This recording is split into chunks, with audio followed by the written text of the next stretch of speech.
Hi,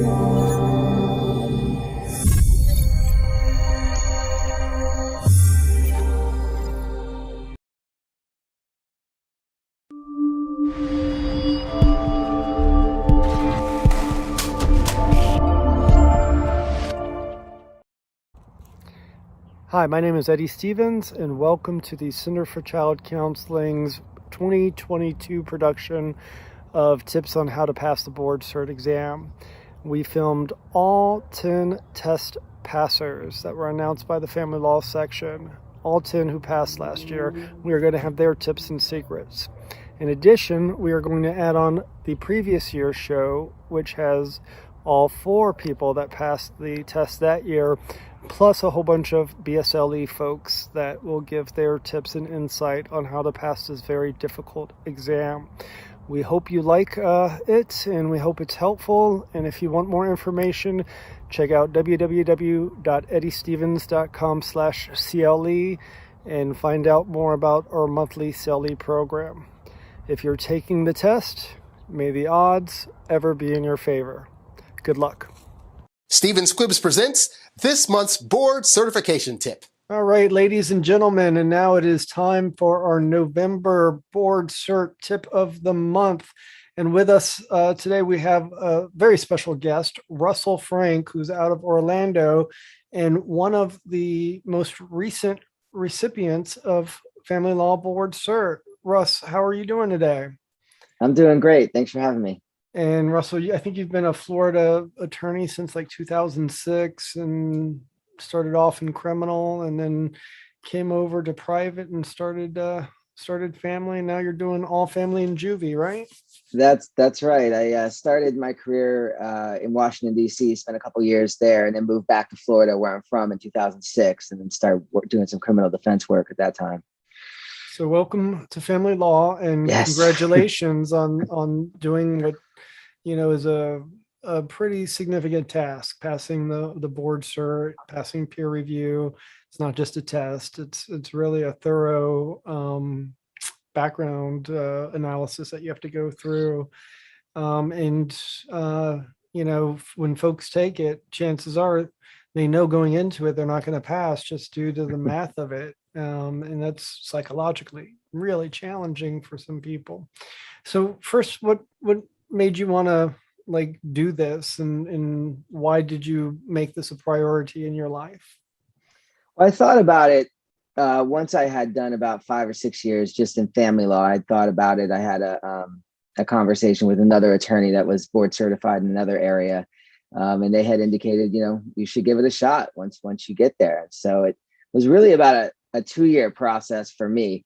I had the credits and everything like that. I just wanted to make sure I had enough time to devote to the test and to the application process. Because the application, I spent several months getting that together, reaching out to folks, making sure that was in line, obviously, before I could even think about the test. The application is pretty daunting, and we recommend that you get it immediately. You can just download it and keep track of your cases as you go along, because it requires a lot of statistical information.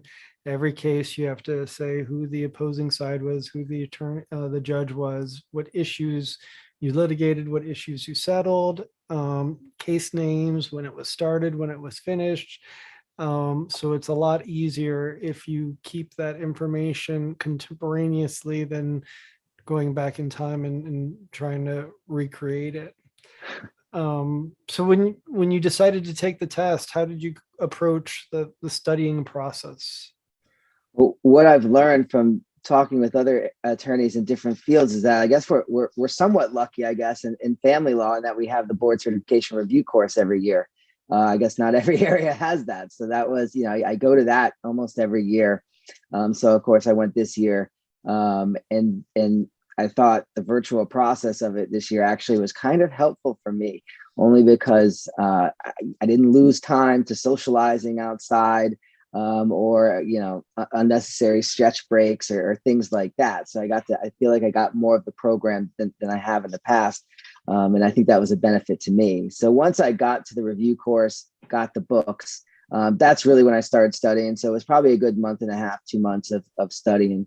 And I'm a flashcards guy. I've sort of always have been. So the way I approached it was that I read every single book. I read the 3 volumes of the review books, took notes from there, and then from the notes made flashcards into different sections and mini sections, and then just started drilling down on the flashcards and then reading some of the case law from some of the areas I thought might need more studying and more research into, some of the equitable distribution, the coverture fracture, those sorts of things that I just wanted to make sure I had a better understanding of.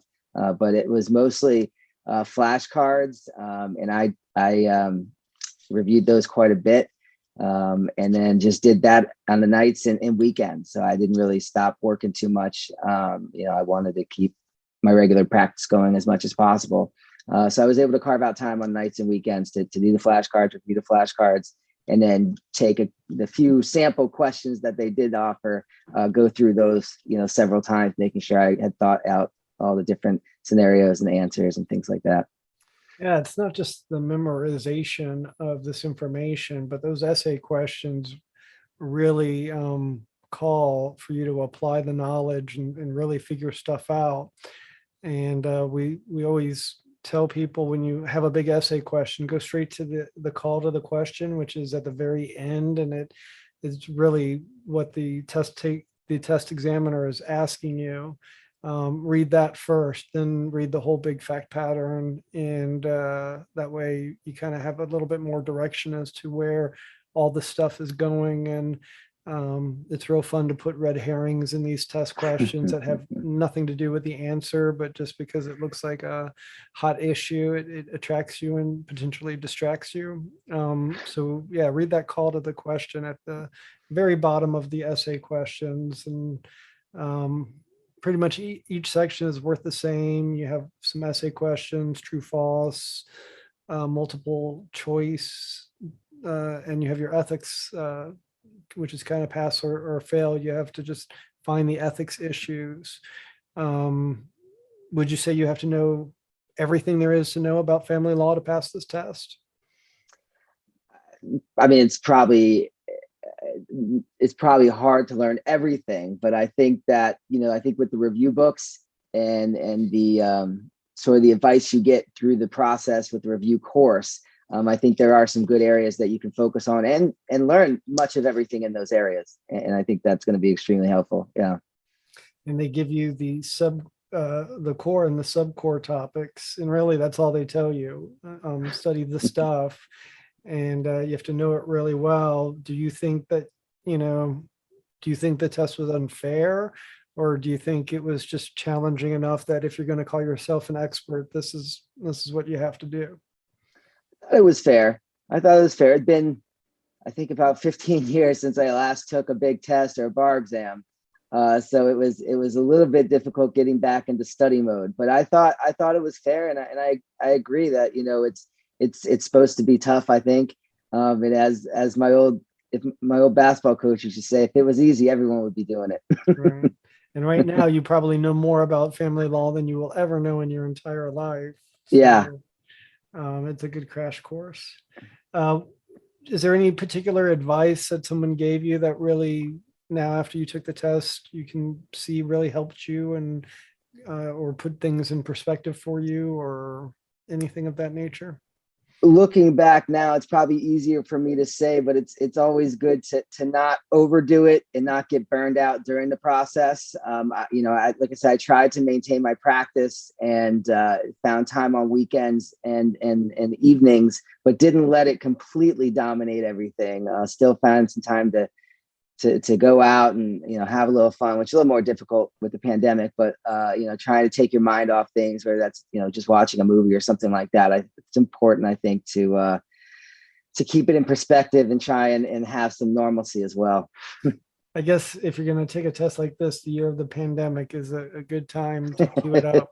So you don't have, I know when I took the test 15, 16 years ago, and being pulled in all different directions, including having little kids and starting a new firm. But you just jump in and you take it. And I didn't think I was going to pass my first year, and I got lucky I did. And since then, it's been a blessing. So Well, that was my mentality as well. I sort of didn't want to get too dejected before you start, because going to the review course, you hear some of the presenters will say, I passed it on my second time, or or something like that, and you're saying, wow, I mean, this person seems really intelligent. They're here teaching the class, and they're telling us they had to take it more than once. So you just got to, like I say, keep it in perspective and just keep your confidence about it. or lock yourself up in a log cabin for a couple Yeah. months. That's my favorite story. Um, cool. Any other last tips for our hungry viewers looking for ways to help them pass this test? Any other words of wisdom? I mean, I would talk with other attorneys that have taken it, and I found it actually helpful to talk with other attorneys that were board certified in other areas, not specifically about obviously the formats of the test or anything, just about their strategy, their thoughts, and I found that to be helpful. I had a couple partners that were board certified in other areas, so they were extremely gracious with their time and giving me their experiences and kind of preparing me for what was to come. So it was very helpful. But I would encourage everyone to look into it. I think it was an incredible process, only for the reason that it's re-educating yourself on all these different areas, and sometimes you don't have the time to go back and review every single area unless it pops up in a case. So it's always good, I think, to have that breadth of knowledge, and I think that the studying and the preparation definitely has made me a better attorney with more knowledge of the areas within family law. Cool. And Russ, you still, I see you're board certified mediator. You still doing mediations in Central Florida or all over I Florida am. with Zoom? What's the Yeah, deal? we're still doing mostly virtual mediations these days, but we've got plenty of room in the office if people want to come in and do them in person. So yeah, we're still doing the mediations. Yep. Yeah, it's going to be interesting to see the long-term impact. And I think you're going to see UMC's stay at Zoom, evidentiary hearings come back live. This is just me pontificating. And mediations, you either love it or hate it. And I see some dinosaurs that can't share a screen and get very frustrated. And I see some attorneys that see the benefit of having their computer and all their files in front of them as they're chatting. So interesting times ahead to see how we manage these changes. Absolutely. Well, Russ, thank you so much for sharing your knowledge, your wisdom, and we appreciate it. And congratulations! Not everybody passes this test, and in fact, you're in the minority. So congratulations and welcome to the club. Well, I appreciate it. Thanks again for having me. Russell, thank you for your time. All right, you take care. Thank you for joining us. Stephen Squibbs presents this month's board certification tip. Hello, everybody. And today we have a very special guest, one of the few people who passed last year's board cert test, Jennifer Lawson. Jennifer, thank you for joining us today. Thank you for having me. Jennifer has been an attorney over 10 years. So she hit board cert within the 10-year period, which is amazing, and has spent more than half her legal career at the Green Family Law. And that's in Orlando, Florida, right? Correct. Yep, downtown Orlando. So congratulations, Jennifer. Amazing task. Most people who sign up for it do not pass. So just having the nerve to take it, kudos. But not only that, you now have those special initials at the end of your name, BCS. So congratulations on being in the club. Thank you. I appreciate it. Happy to join the club. So we'd love to have people on our little monthly CLE and talk about your experiences. Everybody has kind of a unique approach, and it's such a hard test in that you look at the pass rate, and just looking at the pass rate is low. And that doesn't even take into consideration the folks that don't pass peer review and the background checks. And those numbers aren't even published. So starting off, how did you approach this? Well, what made you decide to become board certified, I guess, to start? Sure. So that's a goal that I had for myself for a very long time. I actually, oddly enough, decided that I wanted to be board certified when I was in law school. So that's very ambitious. I hadn't even passed the bar exam yet, but I was always dedicated to excellency. I knew in law school I wanted to practice family law, and I knew I wanted to be at the top level of family law and hold myself to that standard. So it was a goal that I set for myself at that time and was very cognizant about how do I meet the qualifications for it and making sure that I have enough trial experience and it meets the requirement every step of the way. And luckily it all, with hard work came to fruition. So everybody says this is like an impossible test. And I remember taking it and what it took to study. I took it back in 2004, a couple of years ago. How did you approach this amount of stuff you had to learn and apply? Like, Sure. how did you approach, cracking the books, I guess? So it's a very hard test. I don't think it's obviously an impossible test. I do think it's the hardest test that I've ever taken in my life, which it doesn't seem like it should be that way, right? Because it's what we've been doing every day for at least 5 years before you take the exam. But it was definitely harder than the bar exam for sure.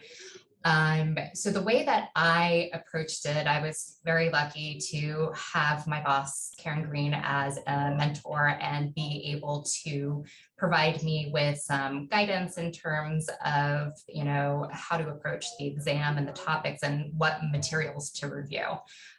Personally, I spent a lot of time on the cert review materials themselves. Both what was out for the current year, and then if a topic was going to be on the exam, it was fair game as one of the topics, but there wasn't materials for that year. I went to older years and made sure to review those materials as well, because not every single year, there's usually a handful of topics that rotate year by year. For the course materials. And then the second thing that I did, which I think is actually the most valuable thing, was reading the case law from the last 2 years and highlighting as I go, and right before the exam, rereading my highlights. Reading 2 years of cases, would you read them as they came out in the Florida Law Weekly, or would you like binge read them all at one time? How did that work? I binge read it. I don't know that works well for everyone. I think it depends on who you are. Me personally, my mind works best by having things at kind of the forefront and the repetition, which is why I went back and read the highlights. So, as close as I can get to the exam, of reading that material was better for me in my memory. And everybody has these fancy ways to memorize different factors. Did you employ those kind of learning mechanisms? I didn't. That would have been helpful. I did have people quiz me, family members. I took advantage of them. They don't practice law. They don't practice family law. But I was like, hey, you have 5 minutes. I'm going to send you something and let's just see how many I can get on these factors lists. So support system was key in helping out with that. Besides having family and friends, did you form a study group with other people taking the exam? I didn't. That might be a little scary. Right. And I don't know if anyone in the Orlando area took it as well as I did. So, it wasn't something, especially during COVID, that was advertised very much about who was taking the exam. So that would have been hard to find someone else to be a part of a study group for. And what a unique time to take the test. Do you think doing it during COVID helped or distracted you either way? It helped. Less, commitments, normal world commitments that we have pre-pandemic, of course. And I actually got to take the exam at home in a familiar environment, being monitored via video and audio to make sure that everything was above board. But, I think that helped too, being in a familiar setting and being comfortable. I don't think that is going to be offered again. I think they're going back to the old, come on down and everybody take the board certification test in one room, and you're sitting next to someone who's taking a different test than you, I think, and everybody's sweating bullets and just the anxiety of everybody in that room. And then if you dare talk during lunch and about a question, and Right. you could spin out of control and just be triggered. Right. Well, you couldn't talk to yourself during the exam when it was monitored. They said that beforehand, like, don't read the questions to yourself, keep your eyes on the computer screen. So it was nerve-wracking in its own, to try and fight some natural instincts that you might have so you don't get flagged for potentially cheating. So you said you pretty much need to know it all. Now that you've taken the test and passed, do you think it is a fair representation of what it takes to the knowledge you need to know to be board certified? I do. Would you recommend this to the folks that work with you? I would, yeah. And when I've been, since passing, people have been coming to me and asking questions and whether or not they should do this. And I think it's a rewarding experience. I think it makes you a better lawyer. It's a huge benefit to your clients to learn all the, additional things that we don't do every single day, the more nuanced areas of the law. My recommendation is just make sure that you're ready for it and to set aside that time commitment, because until you're ready, I don't think it's a good idea to invest part of the time. It's not something that you can just kind of halfway do. Well, any other tips or thoughts of people that may be considering taking this exam and maybe nervous due to the passage rate or the daunting effort that's required? Sure. So prepare, make sure that you can pre-plan your life and make sure that it works into your schedule. If you've got a bunch of trials coming up, maybe this isn't the correct time for you to do it. Make sure you figure out a way to put the time in for studying that's going to be needed to go the whole entire way. And don't overdo it though. Don't burn yourself out on work and studying. And what was key to me was really leaning on support system, and making sure that there were people there to help out, and giving myself breaks in different ways that I could. Well, Jennifer, thank you so much for your time and sharing these tips with our audience. I'm sure they appreciate it. Thank you so much. I appreciate it. Stephen Squibbs presents this month's board certification tip. Hey, everybody. We are here back with our board certification tip of the month, and we have a very special guest this month, Kim Hamill. Kim was one of the class who just passed in 2021, and one of the 8 or 9 new board cert attorneys we have. And she has been practicing law, I think, since 2013, 2012. Is that right, Kim? 13, yep. So that makes you, I think, one of the youngest people to have become an attorney to pass the board cert test. So you are on the fast track. Congratulations on doing that so early in your legal career. Thank you. Just out of curiosity, most people, it takes decades to even get the gall to take the exam. Obviously, this was something you were interested in from day one. You can tell just because you made it so quickly. Why was this so important to you? So, well, I had the privilege of working with somebody who was board certified since law school. So I actually started in the marital and family law arena right after my first year of law school. I interned for a judge, and then I was a law clerk on my 2L and 3L year for a board certified attorney here in Tampa, Christine Durr.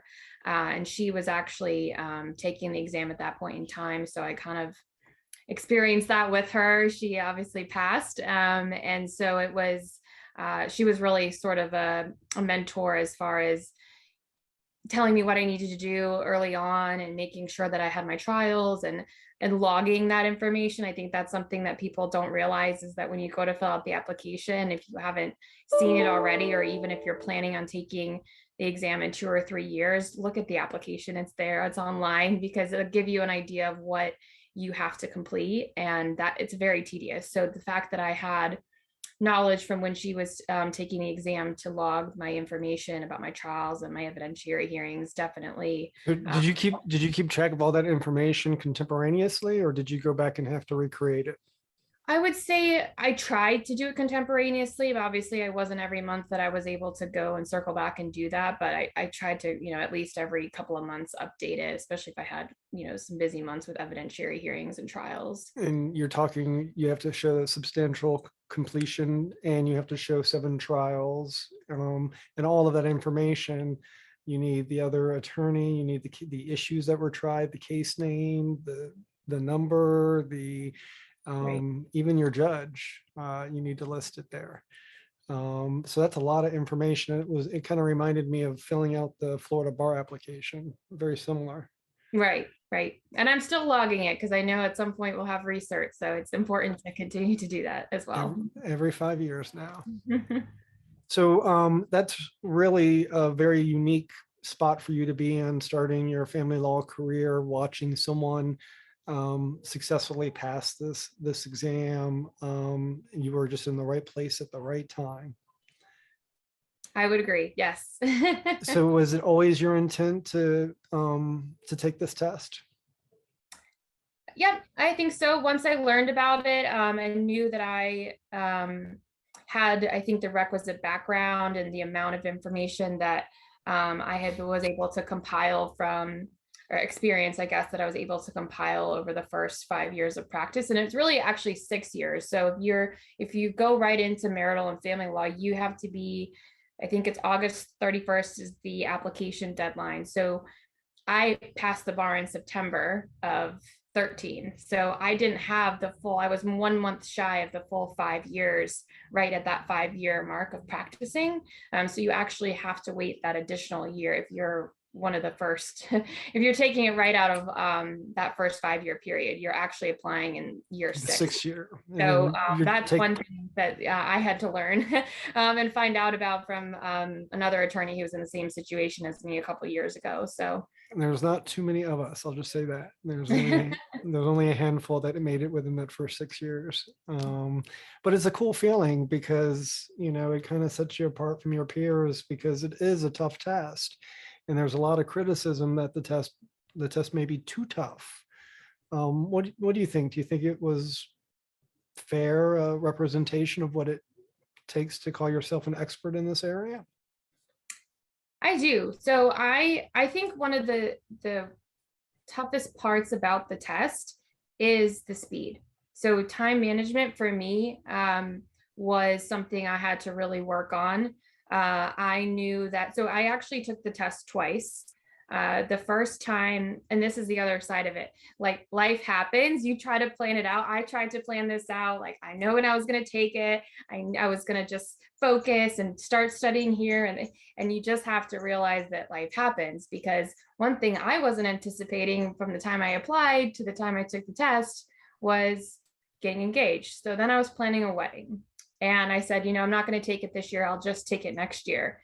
And because it was going to be, in my mind, an impossibility. So I spoke with some people and they said, you should really take it, just walk in, wing it, and just get the experience, which is essentially exactly what I did. I tried to study for a couple of days prior. I don't know if it helped me at all, but I just walked in, I did the best I could. I had zero pressure because I knew I was winging it. And I got the experience of taking the test, which I'm so glad that I did, because you really see people say they test on nuances and how they test and the types of cases that they test. And I got that experience and also the time management experience, because I didn't finish the first time. By a lot. I think I might have completed half the short answers. So that was very valuable for me to have done that the first time around. And then I was ready from a time management standpoint. I was really ready the second time around. It was still tight, but I knew what I needed to do to make sure that I was able to get answers down in every section. And because you had that experience, I guess you had the confidence of knowing what it was going to be like in all the different sections, and Did you take both tests in quarantine, or did they have one of the test taking rooms open one of the years? Yeah, so the first time I took it, it was like right around St. Patrick's Day, it's March of 2020. So it was essentially, but It was shut down not, no, not really, not yet. It was like a week on the later, verge. was when everything shut down. So we were all in the room of the hotel here in Tampa, is the Hilton, is where I took it in person, and then this past year was online on the computer. With monitors Yeah. staring at you and listening to you and making Mhm. sure everything is appropriate. Mhm. How did you go about studying for this massive test? So the best recommendation that I received early on was to review the last 2 years of the Florida Law Weeklies. So I got the book, the green books, and then you can order the printed version in advance, just the pre-bound copy, which I did receive both years. And so when I went the second year, I had already done what was the second year of the prior year. And so that was very helpful. I go to the Family Law Cert Conference every year. This year will be the first time I haven't gone since I'll be on my honeymoon, but that's obviously very helpful. I went even when I was in law school clerking for the first firm I worked with. I still went to the board cert. So I had many years of that conference under me. So I did refer to the red books on some interesting issues like UCCJEA and some jurisdictional procedural issues where we don't get a lot of the case law summaries that are specific to that. But when it comes to the substantive issues, the PEACE acronym, I really relied on those Florida Law Weeklies. And what I did with them, which I kind of reverted back to some of my old studying roots, which was also a recommendation that I had received prior to. Everybody studies differently. You might be a note card person, you might be an outline person, you might just be somebody who wants to recite things out loud in order to ingrain them in your memory. But I actually took the Florida Law Weeklies. I read all of them, even if it was just a small little case and you knew what it was going to say by the time you read the third sentence. I still kind of skimmed through it to make sure it wasn't anything weird or new that came out of the case. And I had OneNote. I used OneNote. I used OneNote for my case notes as well. I had a section for each topic. And then I sort of had a nuanced cases section. So if there was a case that was really weird, like Hahamovich would have been one of them back in the day, that I knew was just, this is out of the ordinary, I would put that in the nuanced case section. So I'd probably end up with 15 or 20 big cases that I felt might be tested on.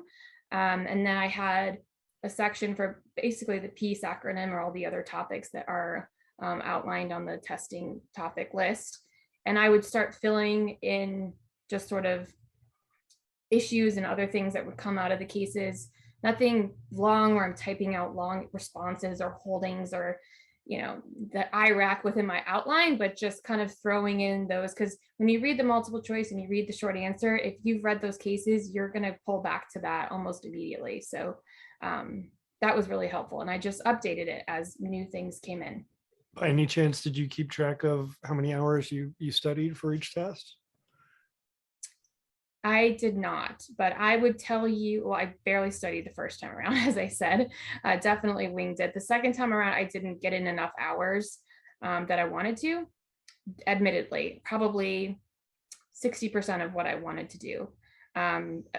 That was also because I was supposed to get married before the second test, but the wedding got postponed. So then I was still kind of in wedding planning mode, even for the second test, which was not ideal, but I went through with it. And I think you just have to trust your background. If you've been doing this for a while, and if you clearly have the qualifications to apply, there's a lot that you already know. You don't need to restudy substantial change in circumstances. So I think there's a lot of trust in knowing your confidence in knowing that you know a lot already, and then really focusing on the areas that you maybe haven't practiced in a lot. Like if you haven't had a lot of heavy financial cases with weird equitable distribution issues or imputation issues or things like that, then focus on those topics. Same is true for the jurisdictional and procedural. I haven't had a lot of USSA and UCCJEA, and those tend to come up on the exam. So I focused on that as well. Every couple of years, you get a putative father privet type question that blows your mind. So you're talking to a whole bunch of people now that are are thinking about the test or taking the test in April. And is there anything that you would tell them to encourage them, or any secret Kim tips that you have that you can bestow? Well, I mean, I think that there's the biggest thing that I've kind of already said it, but it's just there's things that are going to come up in life. There's things that are going to come up in your practice. They're going to try to derail you from studying. And if you trust in the fact that you are already at this stage, and that you can push through it, and you might not hit the number of hours you want to study, you might not finish every case that's in the Florida Law Weeklies, but you just have to have confidence in yourself. And I think that that's really important, because I got derailed, and I almost threw in the towel the second time around, and here I am. So I think that just trusting in where you are and the experience you already have is really important.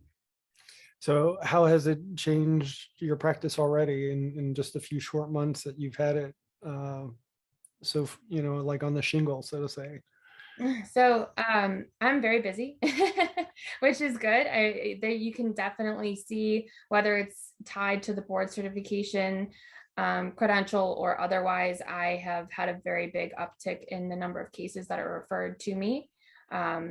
I haven't tracked whether that's a result of board certification or not, but that's definitely, I think, the biggest positive of what comes out of passing this exam, for sure. Well, congratulations, Kim. You are one of a select few who passed. So that makes you very special. And we appreciate you spending your time with us and giving us some tips about the board exam. And good luck with the rest of your career, Kim. Thanks, Eddie. Nice speaking with you. Stephen Squibbs presents this month's board certification tip. And now for our next segment, our board cert tip of the month, we have the one and only Mr. Grant Gasondo, who recently became board certified, one of the few who passed the test. He's with us today. He runs his own law office in West Palm Beach, now has those 3 initials after his name, BCS. Grant, how are you doing today? I'm great, Eddie. How are you? I am lovely, and I got to thank you for taking your time out of your day today to help our listeners. And there were so many people that take this test, and so few that actually pass it. We love to hear what you guys have to say, and we're interviewing pretty much everybody who took the exam and passed last year. So we're getting some great tips, and of course, we want to hear from you. Great. Well, thank you for having me. So there's a lot of criticism about the test, that it's just not a fair test, that it's too hard, not enough people pass every year. Now that you have taken it and you've successfully taken it, is it an unfair test, or do you think it's just a hard test? I think it's a fair test. It's a very hard test. Hard is an understatement. It's a very hard test, especially in the time that they give you to take it. The time constraints were, I think, one of the biggest obstacles for me. I'm not a very fast typer. I had a ton of anxiety about typing an exam. I even wrote the bar exam when I took it, and that's the last real big test that I took. So the time constraints are really tough. But I find that if you do adequate studying and you memorize what you need to memorize, you eventually get faster. So for example, like if you're going to know the alimony factors, you should be able to bang those out really quick. And what factors do you think you need committed to memory? Like All of them. alimony, All of them. relocation? Yeah. Everything. Did you Time use, sharing, factors, unequal equitable distribution, everything. did you use mnemonics to memorize them, or? I did. What I did for the factors was I did mnemonics. And then the 3 weeks before I actually took the exam, every morning, I wrote all the factors. And then I was able to, over like the first time, it might take you 20 minutes to get through everything. But then, a week later, you might get it down to 10. And then a week later, 5. And you're not writing every single word of the whole factor. You're just writing the key words to let the person grading know that you recognize that this is a factor. So you can kind of shorthand it a little bit. You don't have to write the whole statute, but I think you have to know all the factors. I mean, I for my responses, I did write all the time sharing factors down. I think I think it's important to know it all, and then you have to apply it, and that's one step even further into that. And as someone who was on the board cert committee, and I was chair for a little bit, and I got to write the test, narrative answers for these essays bothered me because they were clumsy. They took so much more to read. They had so many additional words. I don't think the people who grade these tests mind if you put things down and list, and you convey information in a way that may not be, the briefing writing style that you're used to, as long as you demonstrate that not only do you know the stuff, but you know how to use it. And don't mess up and use case names, because those don't help you.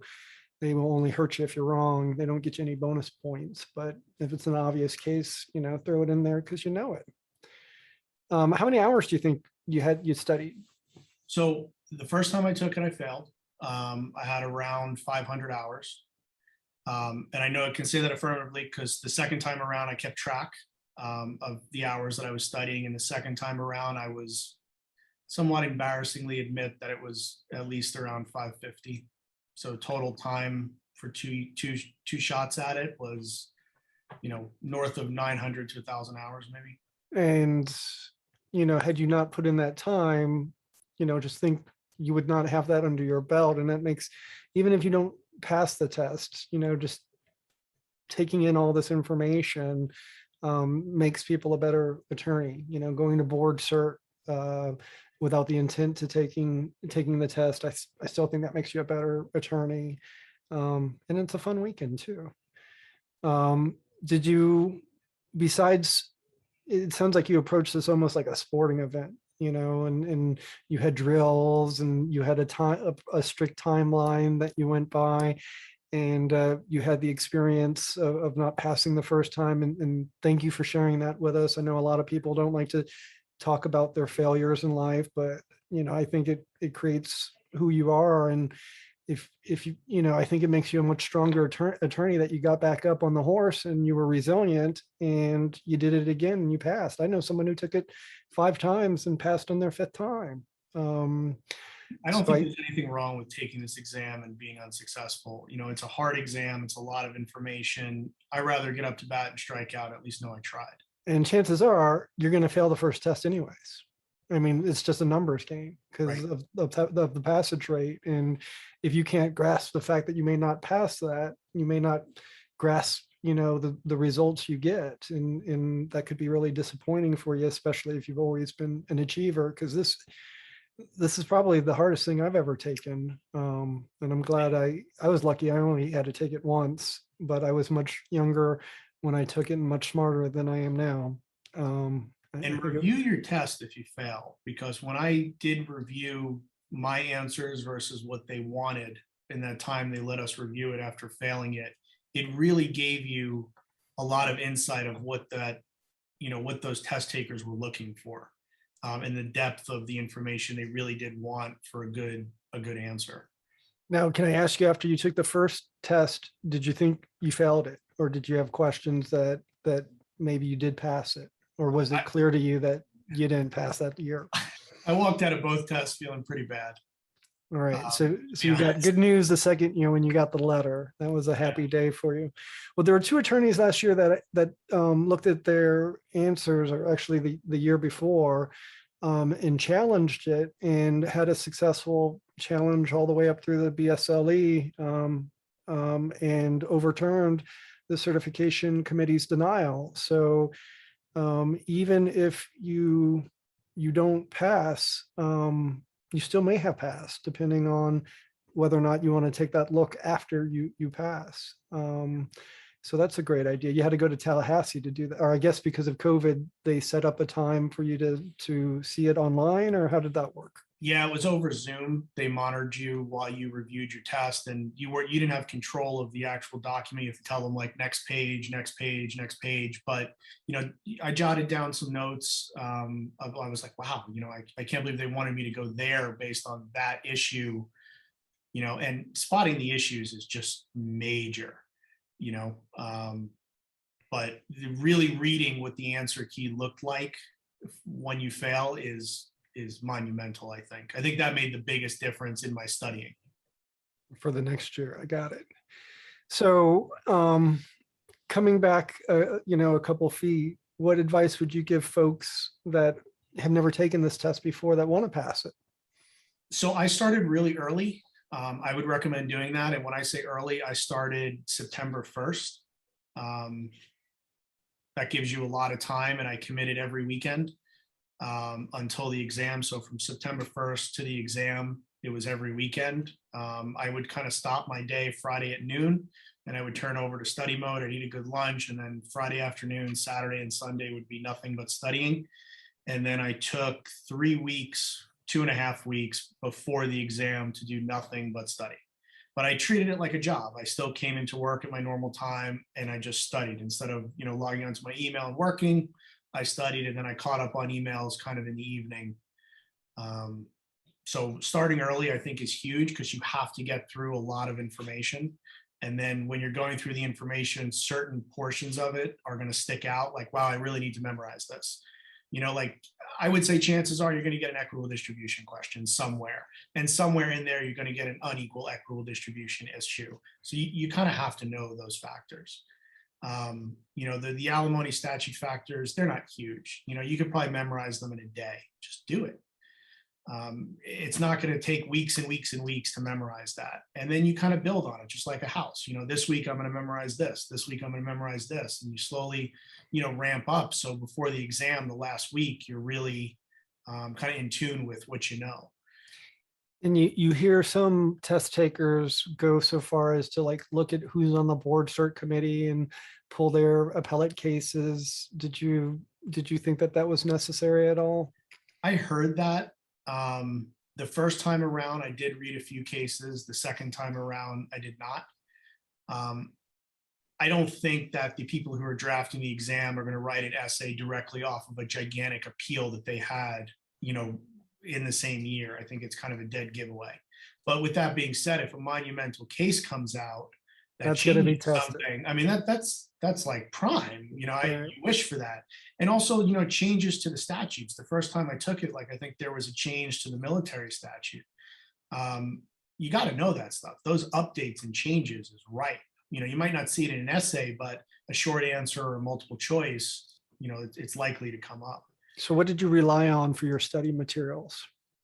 I used primarily the red books. From the red books, I deduced them to outlines that I made my own. You can probably find outlines if you really look for it, but making the outlines really made the big difference. And then I took from the outlines, I put it on flashcards. I hand wrote flashcards. And then I would do the flashcards, as much as possible, So- try to commit as much as you can to memory. Were the people in your life going crazy testing you? They know more about some of these factors than some of these other attorneys walking around after they helped you pass. That's Yeah. pretty neat. The other thing that I did that I think made a big difference was that I wrote openings. So if I got an ED question, I didn't have to think in my head, what is the first thing I'm going to write? Because staring at a white screen is very intimidating. So I said okay, ED, I'm going to start out with pursuant to 61075. Or if I know I'm going to get an alimony, I'm going to say, alimony is this, so I'm already in my head triggered of what I'm going to write. It's just a matter of spotting the issue and then boom, I'm writing this. That way I'm not, fiddling with, how do I want to start this paragraph? Because again, time is not on your side. So it almost has to be like mechanical. You see the issue, you're writing this. You see this issue, you're writing this. And it takes a little bit of that staring at the white screen away, which is nice. And of course, notes, outlines, whatever you do to form, an answer. And you had the opportunity to take one of the tests during the COVID lockdown and one without. I think the test is probably going to be live this year, and they're not going to do the monitoring at home, take your test. Can you just describe the two different experiences real quick? I would definitely prefer taking it live versus a COVID exam. So I did it in my conference room because I didn't want any background stuff or books or anything. And my conference room is just a white room with a black table in it. But what I didn't know that was so stressful was that I have an automatic light switch. So after 2 minutes of non-movement, the light goes off. So I had to keep doing this in the middle of the test to keep the lights on. And I was so afraid I was going to get flagged for cheating. You know, and you have the camera that's looking at you and you're kind of like, okay, can I look straight? I've never had to take a test being virtually monitored. And it was really stressful for me. I'd rather just a proctor looking at me. Yeah, I did it old school too. I did my answers blue book. I didn't even type them out when you're there. I don't even know if they have blue books anymore. I passed in 04 a couple years ago. But they gave us the opportunity between typing and blue booking it, and I blue booked it just like in law school. Mhm. Do they still have blue books in law school? I've never typed an exam in my life before the board cert exam. Everything I've done was handwritten. Only law students know what these blue books we speak of are. I've never seen them anywhere else, but I saw them at the board cert exam again. Any last words you want to leave with our viewers, Grant, if they're discouraged or don't want to take this test? What would you say to them to get them off their heinies? Just take it. Just do it. Just do it. Just take the test. If you fail, you fail. I mean, I give more credit for people that take it and fail, whether you pass it or not. Just do it. It makes you a better lawyer. It makes you a stronger person. Just do it. Excellent words from our guest of the month, Grant Gassando. Grant, thank you for your time. Congratulations on being one of the few who have tackled this beast successfully. And I hope you have many more years of successful practice in front of you. Thank you very much, Eddie. It was a pleasure. Stephen Squibbs presents this month's board certification tip. All right, now we have for our next segment on our show, our monthly board certification tip of the month. And today we have a really special guest. Her name is Stephanie Libby out of Tampa, and she's one of the folks that passed board cert this past year. Stephanie, how are you doing? Good, thank you. Welcome and congratulations on those 3 new initials you have after your name, BCS. Pretty cool, huh? Yes, it is. So this is, like a milestone in most attorneys' careers. So congratulations. And you've only been an attorney for 13 or 14 years, right? So this is coming 15, yes. 15 years. So this is coming, at a very good time in your career. And first of all, what did you think of the test? Which time? It was, I had taken it before, so I mean, it was what I expected. I didn't think it was any easier or more difficult than before. And I think, if you attend some of the certification prep stuff, they sort of help you anticipate, but it's your multiple choice segment and your short answer and your essay, so kind of like a bar exam. Much harder, I think. Yeah. And I passed in 2004, and I served on the committee that wrote and graded the test. So I had kind of an inside view of it, and because of the passage rate, there's a lot of criticism that it's not a fair test. And I ask everybody I have on the show that has passed, do you think that this was a fair test? It's funny, after I reviewed my exam the last time that I took it, and I was a little disenchanted after I saw like my grade and my answers, and I did the whole appeal and ended up getting a few points back, I think. But was still a couple away from passing. And I was actually considering not taking it again, just because I thought, well, I don't understand, I put the stuff in my answers and my essays. And I think, And this time, if anything, maybe I knew a little bit better how to maybe do the essays. And I would recommend that to anyone who doesn't pass, is to go review your exam. But I think it's meant to do what it does, in the sense that it's, like you said, it's extremely difficult. It's not meant to be easy. And so I think it certainly satisfies that. So if they tell you all the core and subcore areas, is it safe to say you got to know everything? Yeah, I think you do. So not only knowing it and having all these things memorized, the factors, equitable distribution, time sharing, alimony, relocation, you got to apply it. And this is where kind of the time crunch comes in, because you have so many essay questions. You have the true and false and the short answer, and then the ethics question jammed all into one day. And I think the biggest concern that the people we interview have is the lack of time they have to finish everything. And when you pass the test, were you able to answer pretty much every question? Yes, I was. I was pretty big on time management, just from the first time I took it. And I took it this year. It was all remote because of COVID. And so, but even when I took it in person, the way the software works, if you take it by computer, is you can keep a clock. And so you know how much time to allot to pretty much to each section or each answer. And if you're really good at multiple choice, maybe you can reduce your time there and add more to your essays. But yeah, it is, especially when you see a model essay answer. I mean, there's no way you're going to write all that in the time that you actually have allotted for the exam. So you really are under a time crunch, and time management is really, really important. Sometimes it's not as important to write down, like you said, every part of 61075, but apply it as well.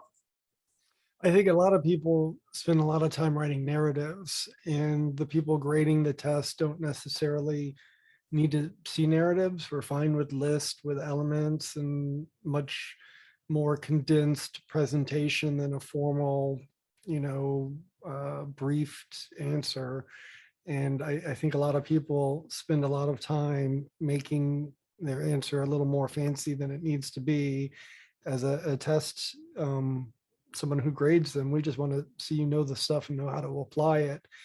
And the only thing that frustrates us is bad handwriting when people used to do the blue books. But now I think that's pretty much eliminated, because across the board, I think people are doing it by computer now. Did you even have the option for a blue book 2 years ago when you took it live? Yes, there was. We were in a hotel, and there was a room for people who wanted to handwrite it. And then there was a room for the people who were taking it on their computers. Just out of curiosity, what was the percentage of that? Do you know? There were more. I don't know the percentage, but there were certainly more people in the computer room than there were in the handwriting room. Yeah, 2004 was totally opposite, because we were all concerned about this software they were putting on our laptops that were new, and all the technical issues. And now last year you dealt with the pandemic, a whole new series of events that change things a little bit, but you still have to deal with. Would you say you were lucky you took it in the pandemic year, or do you think that was kind of distracting, the way the test was and how they monitored you, with cameras? What ended up being nicer was the fact that I wasn't in a room full of people, because when you took it in person, it was, you and then I think an empty seat and then a person next to you. And they might have been taking a tax certification exam or another area. And so they've got books on their desk, and, there's other stuff that you're aware of. Whereas this time around, I was at home in a room by myself with no other people, no other distractions. I was a little nervous about being watched, because they have you put your camera on and Big brother. you're sitting right in front of it. But as soon as you start, you forget, you totally blank it out, and you just start going. And then you're more focused on getting much out as you can in the time that you have. So, you know, there's some pros and some cons to both, I think, but in the end, I thought it ended up working really well the way that they had to do it. So when you know everything is going to be tested, you know the core topics, the subcore topics, how do you go about laying that out and putting it in your head and studying for it? Well, I usually start with the red books, the certification review course books each year. Those are really good about giving you every topic. And then there's sort of the section at the end where they add some additional. I think, you know, a lot of times there's military law or Hague type stuff, you know, some of the things that maybe we don't deal with as much, but that are included on the exam. And I know when you register for the test, they also give you a little outline of the areas that are tested. And that's pretty comprehensive in the sense that there's a lot. And so you just kind of start filling in from there and reviewing things on those issues. And I think everybody knows too, you've got your big ones that are going to come up regardless. And then you have sort of those other ones that maybe we don't deal with as regularly in our practice, but you're still responsible for it. So I usually start with the outline that comes with, you know, signing up for the exam and the areas that you're responsible for, and then going through the red book because the materials, you know, are fill in most of those categories. They keep you on track and they're very, very comprehensive. Any other resources you used, like the Florida Law Weekly Green Books, or a lot of people do that? I did that too. There's a little trick. You can order the advance in January and just not get the hard copy of it. Yes, I did that. I did the 2 prior years copies and read those, you know, from beginning to end. And then the red books, I read those as well. Once we had the cert review and we got our hands on the materials. Those were pretty much the 2 resources I think I used the most. And then just looking up the statutes too. Sometimes it isn't often that we read 6108 from beginning to end, you know, or 61075, or, you know, some of the other ones that we deal with all the time, but maybe we're just looking at one thing or one issue. And so I found it helpful in some cases to just look up the statute and read it. You know, some of the main ones, especially if they have elements and so on and so forth, because I think we just think we know them. And then when you actually have to think about it, you realize that you don't know the entire thing. And did you notice, having taken the test more than once, were there like some trends that you saw with recent case laws being addressed or anything like that? I don't know so much about trends, but definitely the big cases, the seminal cases, you know, whether it's a district split kind of case and maybe a recent decision has come down, or if there's a big, I'd say any of the Supreme Court ones or any of the ones that, you know, you hear being discussed maybe the last 2 years over and over, and maybe finally there's a decision on or something. I would say no, the big cases.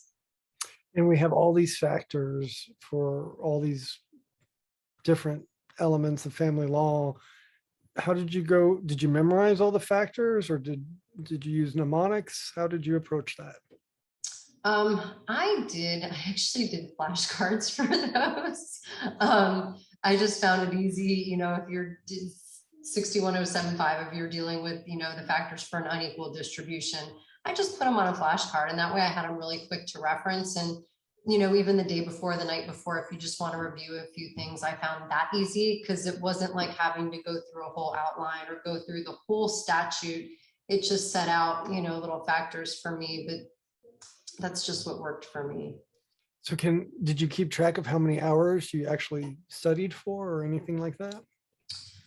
I had heard in the past, because I think, attended the cert review tips and nibbles and talked to some other people who had taken the exam. And I think a lot of people throw around like the 100 hours number. And I think that was my goal. I think I was right around it. But I think it's maybe more the quality of your studying and how you learn best. But I was in the end right around 90 to 100 hours. So that's a pretty neat accomplishment. Did you, when you got that letter in the mail, was it an email or a letter? It was an email. So how quickly did it come in before you read it? Was it sitting there for a while, or did you? No, I think I pounced right away, but it came in earlier than I expected it. I think they said, they expect results by like June 1st or whatever it was, May 31st, June 1st. And I think it came in several days before that. So I wasn't expecting it. And so I definitely pounced. And that had to have been a great feeling. It was just because I think anyone that takes the test puts some time and energy into it no matter what. And so it especially having, gotten the opposite response before, it was nice to get the "you have passed." So, it's tough to fail at anything, but, chances are you're going to fail this test your first time. The numbers prove that. And you mentioned you were a little discouraged getting back on the horse. What really motivated you to do it?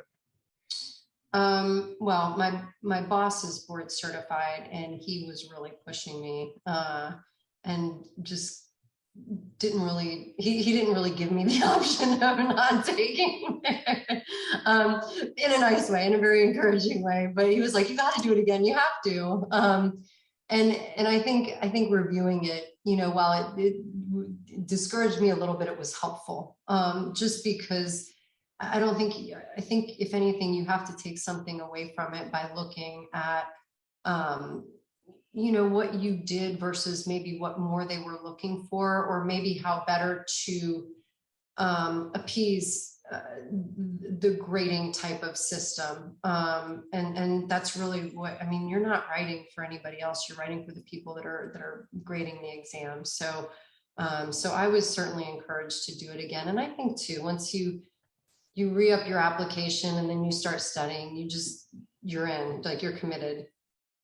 And realistically, the people who write this test are not professional test writers. They're smart board certified attorneys. And 2 years ago, there was additional challenges that actually changed the result of two persons' grades. So your suggestion to go read it, not only to get a gist of what they were expecting, but potentially, to challenge the committee's denial of your grade, is an opportunity that I don't think a whole lot of people know, that you have that ability to go see the test and do the challenge. And there's just a whole bunch of little time, if you do it, there's all these time requirements that you have to be very mindful of because they're pretty harsh. So Stephanie, anything else you want to share with our viewers of sage wisdom, and if they were thinking of taking the test or getting ready to take the test, what words of advice would you offer? Oh, I think at the very least, you don't hurt yourself by taking it. If anything, you learn no matter what. You're going to take something away from it, pass or fail. And I know plenty of attorneys that have taken it, once, twice, 3 times, 4 times, and they haven't passed, but they've never regretted taking it because they've all acknowledged that you become a better attorney just for studying for it. So I don't think there's anything to lose. You learn so much, and just going through the materials. And I think it's a little humbling too, because it makes you realize how much you don't know. After reviewing my exam the last time, I realized I'm not very good at multiple choice. I get really tripped up on some of those. So I spent a little bit more time on some of the little things like jurisdictional stuff and where they can, do little tricks. but yeah, I think it makes you a better attorney just having gone through the process. And I would encourage anybody to do it. Yeah, I can't imagine why you wouldn't want to be a master of your craft, especially if something that's as harsh as what we do and brutal, why not strive to be better? And that's always been my attitude. I encourage everybody. That's why we have the show. So Stephanie, thank you so much for your time. We know you're super busy and your hourly rate just went up. So thank you for contributing to our listeners, and we really appreciate all of your tips. Thank you. Stephen Squibbs presents this month's board certification tip. All right, now we have our monthly section of our board certified tip of the month, and we have an exciting guest today. She is the president of the Palm Beach Bar Association and one of our most recently board certified family law attorneys. Julia Wida, welcome to our little CLE. Thank you for having me, Eddie. I am so happy to do anything I can to help other people pass this exam. It is a crazy exam, but very passable. I think it's hard, but I think a lot of people get scared because there's that stigma that it's too hard. But after you took it and you passed, do you think it's a fair test? I think there are a lot of challenging components to this exam. For me, the most challenging is the time.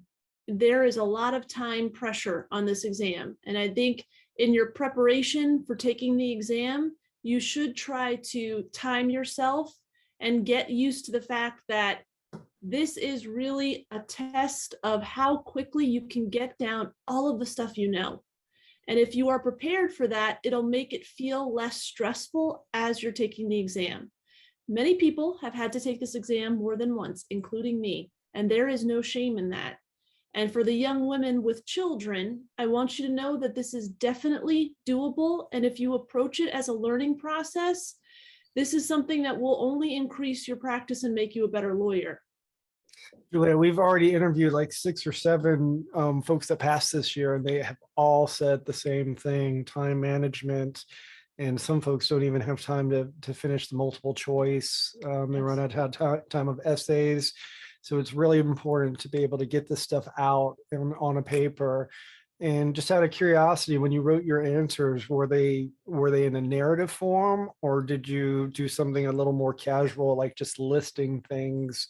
How'd you approach writing your answers? So I tried to stylistically write in a way that I thought that the exam reviewers would know that I understood the material. I am a good writer. They would get all of that. The problem I had is I would start that way, and then with the time crunch, by the end, it became more like bullet points. But I would add in some explanation, so it wasn't just bullet points. There was something else there, some substance with it. But that is how I started each of my essays, in an actual paragraph form. I was thinking about not only the content, but the style of it. I was really trying to do the best job I could.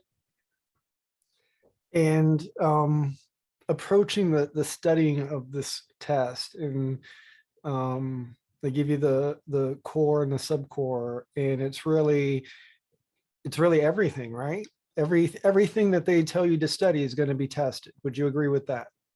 Yes, I studied everything. So how did you approach that? Okay.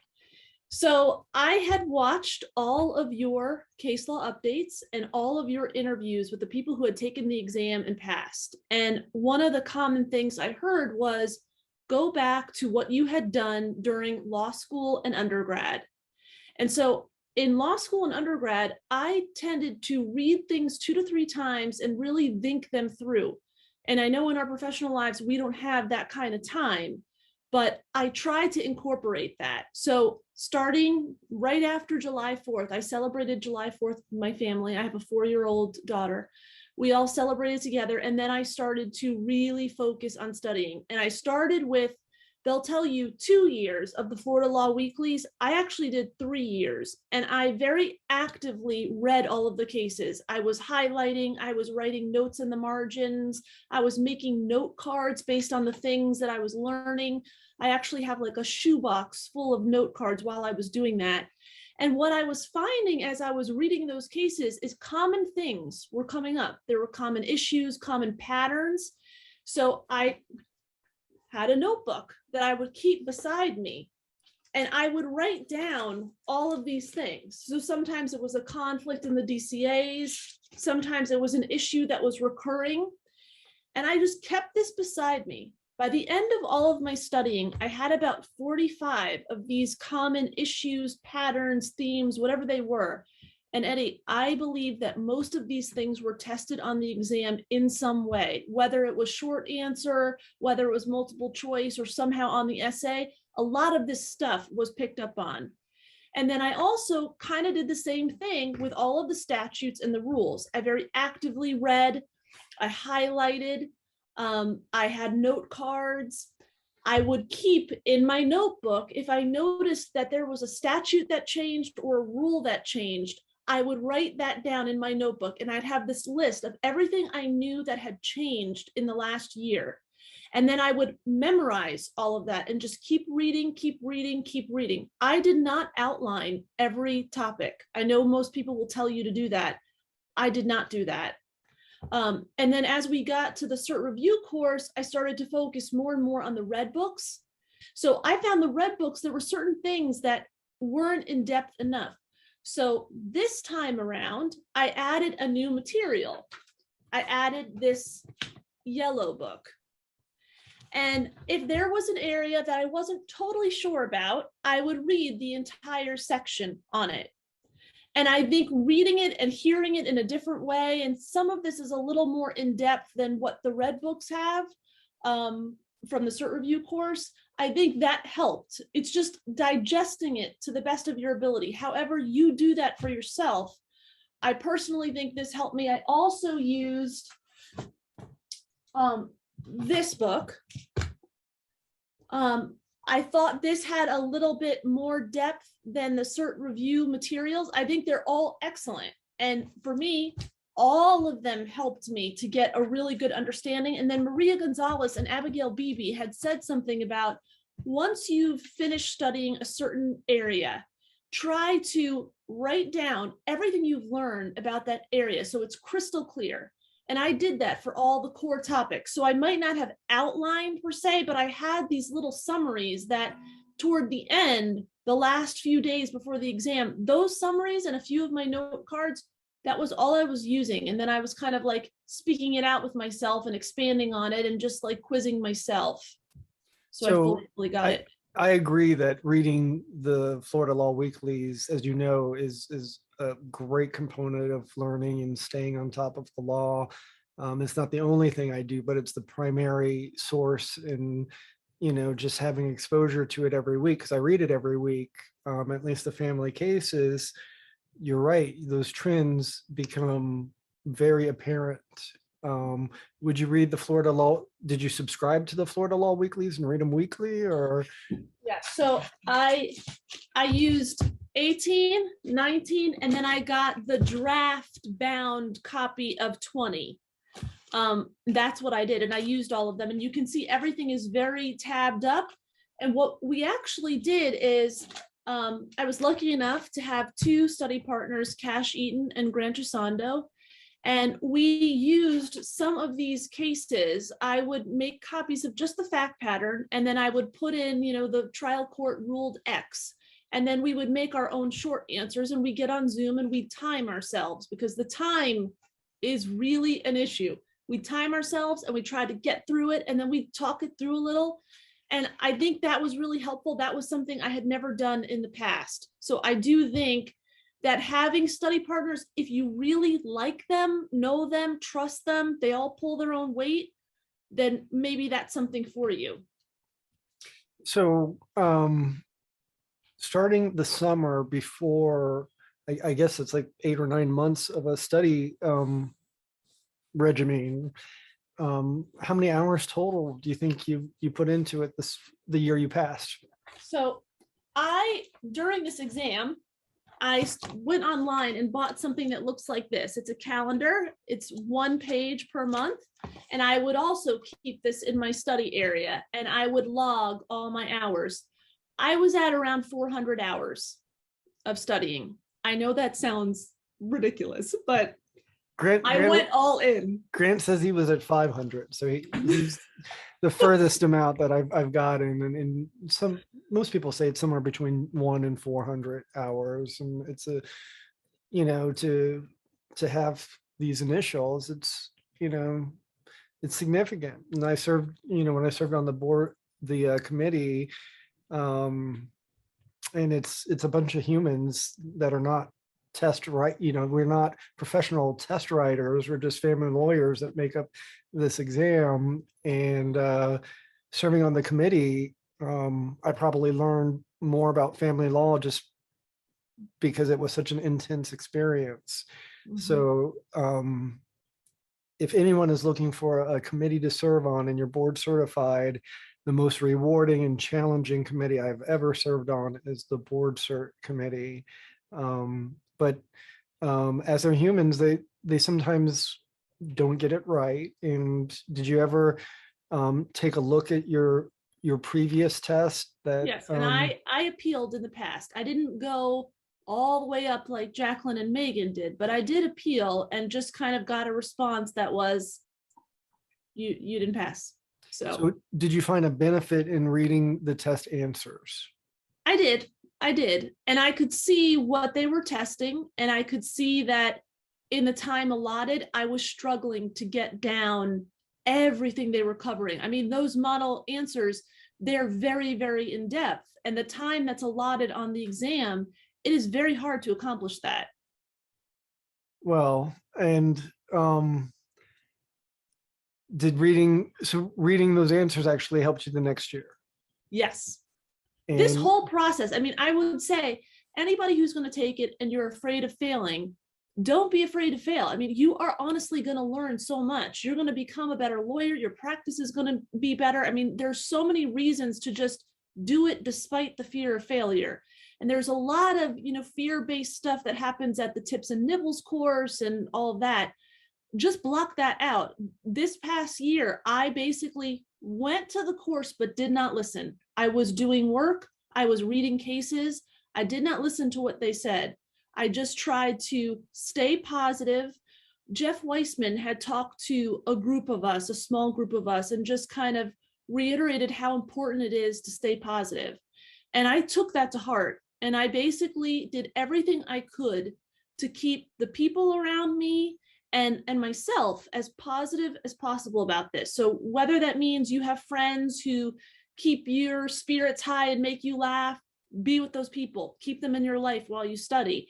If that means that you enjoy yoga and meditating because it keeps you calm and keeps you positive and keeps your outlook positive, then do that. If there are affirmations or power posing, whatever you have to do, you have to stay positive, because the reality is there is a psychological component to this exam. It is almost like mental warfare. We are all good lawyers. We all work hard. Everybody's studying. The percentage rate is ridiculous. And so you're going in knowing this is a battle and not everyone's going to pass it. So stay positive. I really think that was another key piece of why I passed this year, because I did make that a priority after I spoke with Jeff Weissman. That's a great tip. And I think, we have a self-fulfilling prophecy at times, and there's so many people that do kind of fear-based mongering about this test that really prohibits people from even signing up to take it. Mhm. And like you said, when I sat and actually studied for it, it made me a much better attorney. Whether I passed the test or not, just going through that knowledge and, forcing yourself to do that immersive dive into family law, I think that's no matter what, it's a win situation. So there's the positivity right there. You're going to be a better lawyer whether you have these initials at the end of your name or not. And there's something personal that comes with this experience too. You know, if you have to take it more than once and you persevere, you come out of it not only feeling like it's a professional success, but like personally, I feel very proud to have survived all of this and just kept pushing through. You almost feel unstoppable.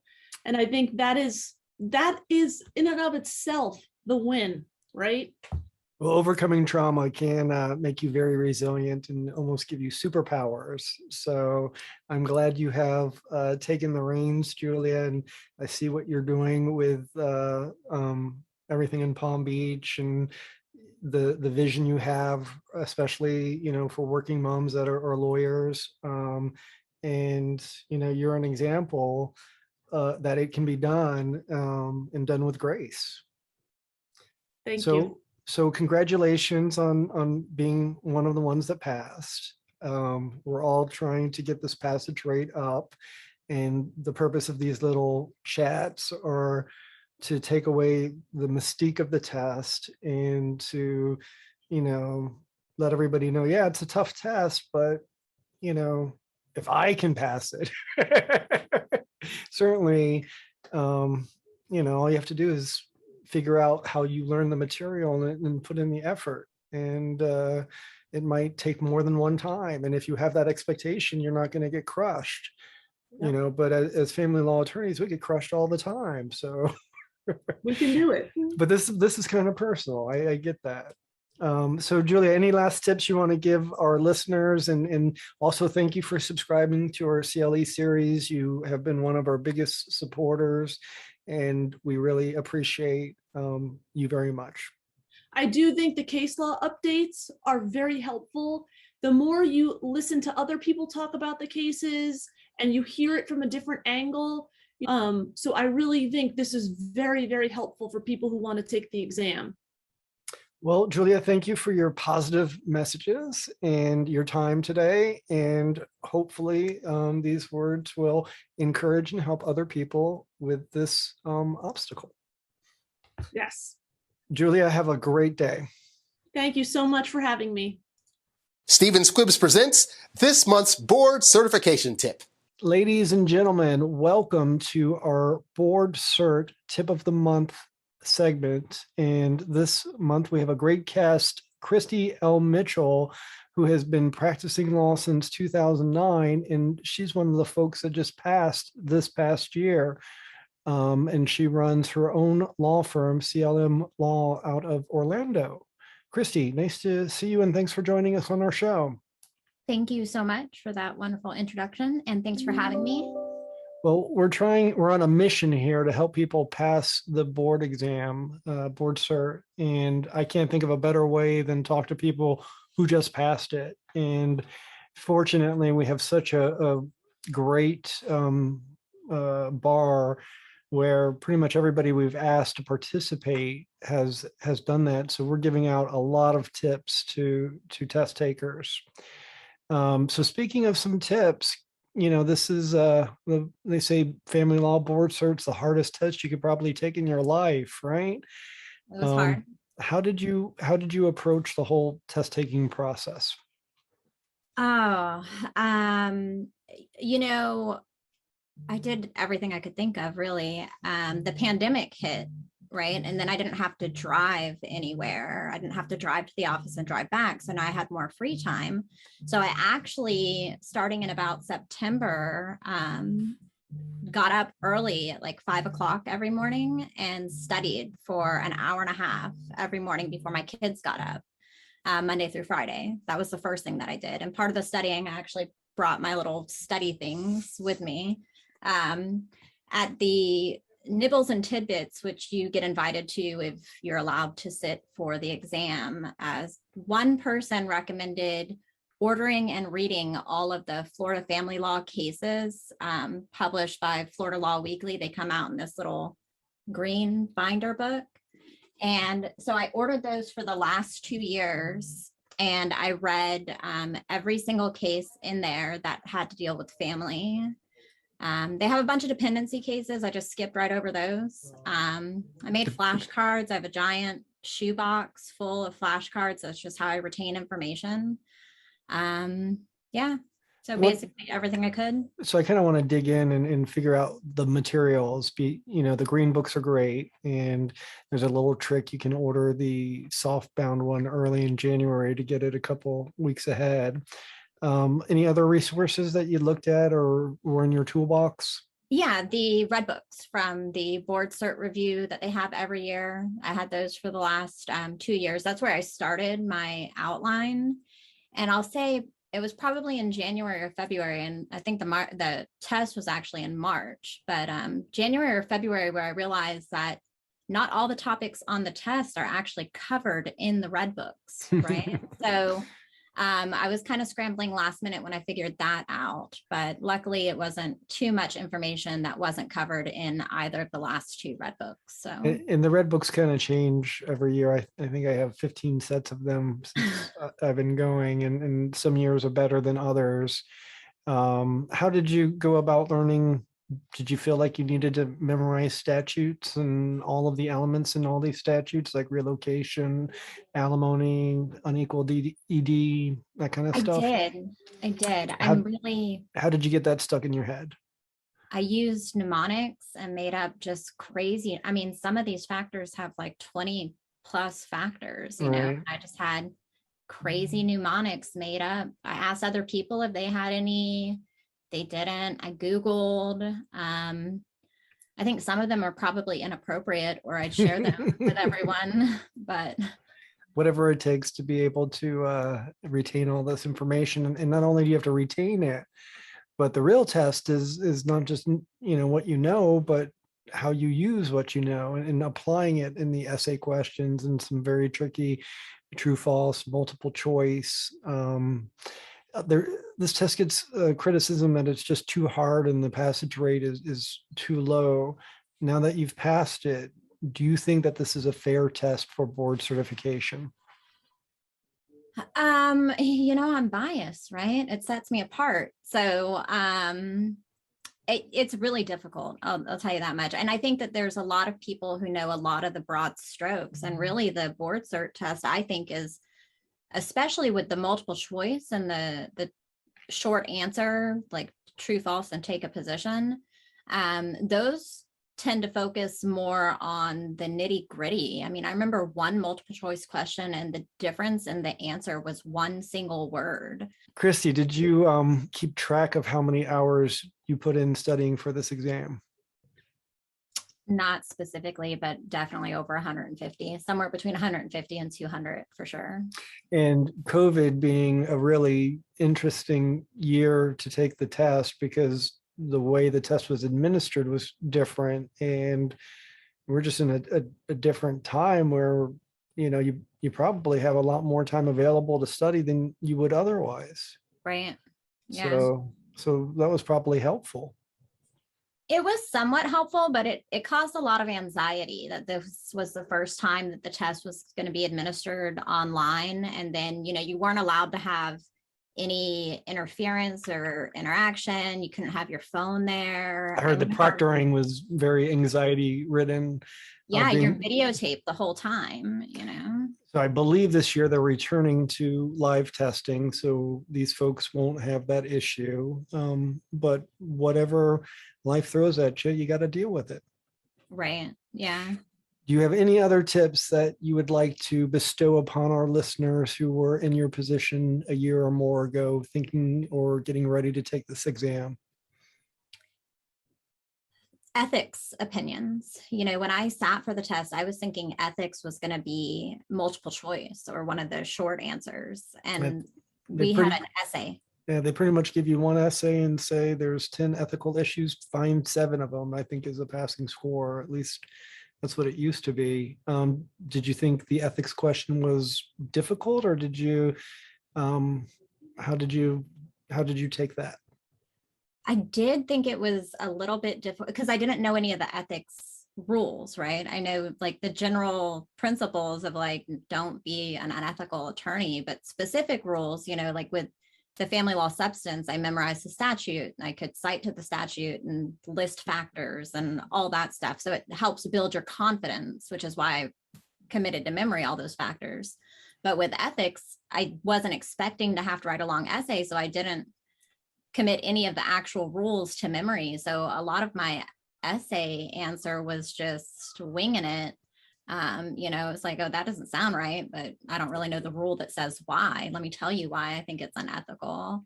And I think the ethics question is either like a pass or fail essay question as opposed to the other ones that get weighted in part of your score. So Really? you either issue spot all the ethics issues. At least we treated it differently when I was the chair of the board cert committee. And if you spotted enough issues, you pass that question.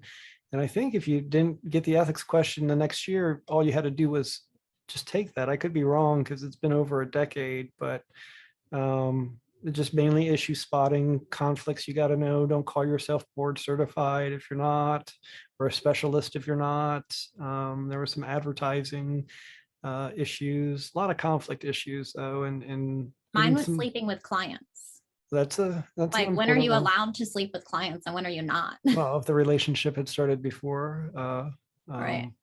but the fact that I know that just means I've written this test way too many times. Right. Christy, any other words you'd like to impart on our viewers or seeking thirsty for this knowledge? No, just best of luck to you all. It is a very difficult exam, so best of luck. Well, Chrissy, I know your time is important and I thank you so much for sharing it with us today. And thank you for your tips. Thanks so much. Have a good one. Stephen Squibbs presents this month's board certification tip.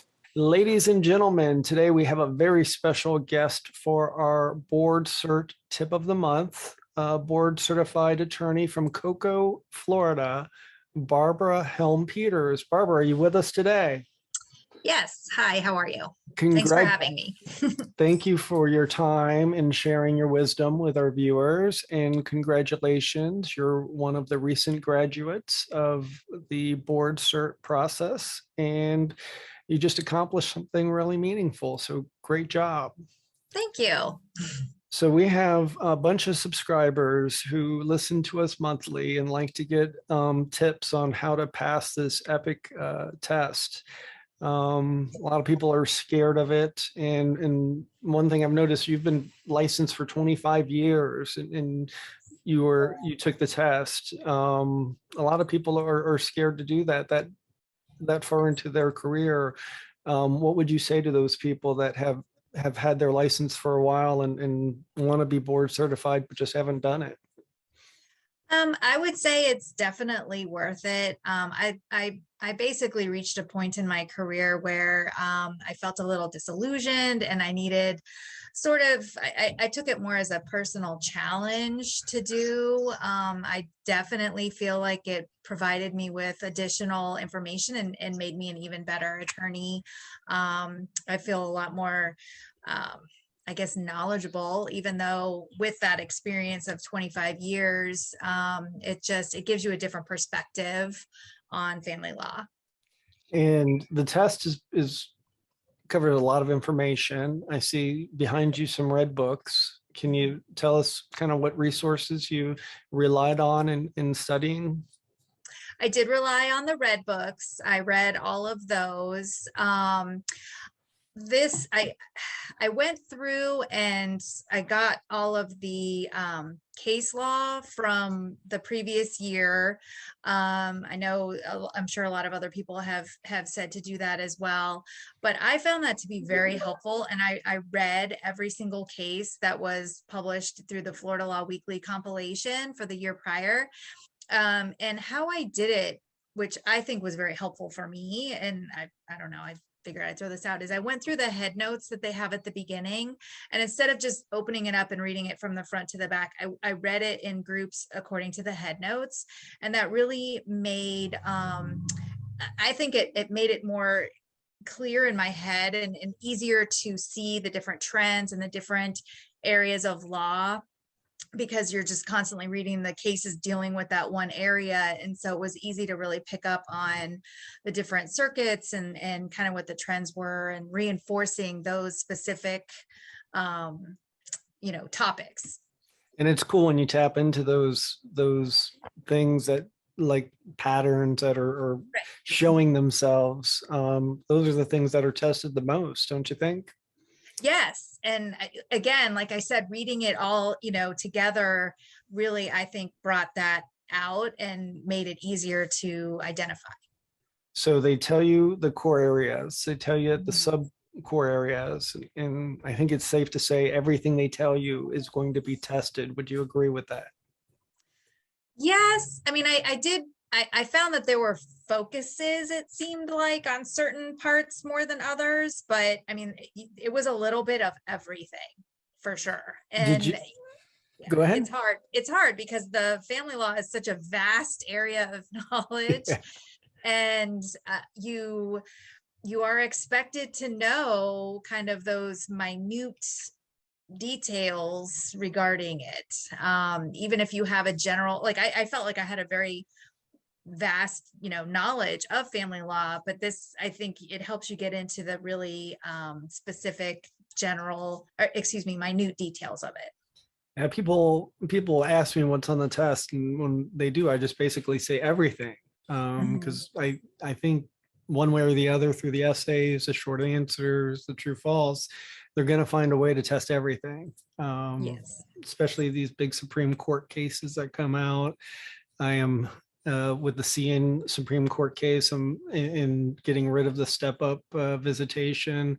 I anticipate that's going to be major on next year's exam. And you took it in kind of a unique year, the COVID year, where instead of going to take the test, like usually it's Tampa or Orlando, you took it from home and you were proctored. Yes. Do you think you got lucky because you had all this extra time to study, or did this drive you crazy how they did the testing this year? I don't know that I had any extra time to study. But I mean, I liked it. I joked after the exam that it would probably be a really funny, like America's Funniest Home Videos type video for the people that are proctoring the exam, to show that the people that are taking the exam, because it was a lot of like, and like, oh my God, during the exam. But it was a unique challenge to do it at home. I had to find a place where I felt like I could concentrate and not be distracted and all of that. But it flew by. The day flew by. And talking, we've had the pleasure of talking with almost everybody who passed the test last year. And pretty much uniform, the biggest complaint was lack of time to finish everything. How did you handle getting all of that information out of you so quickly?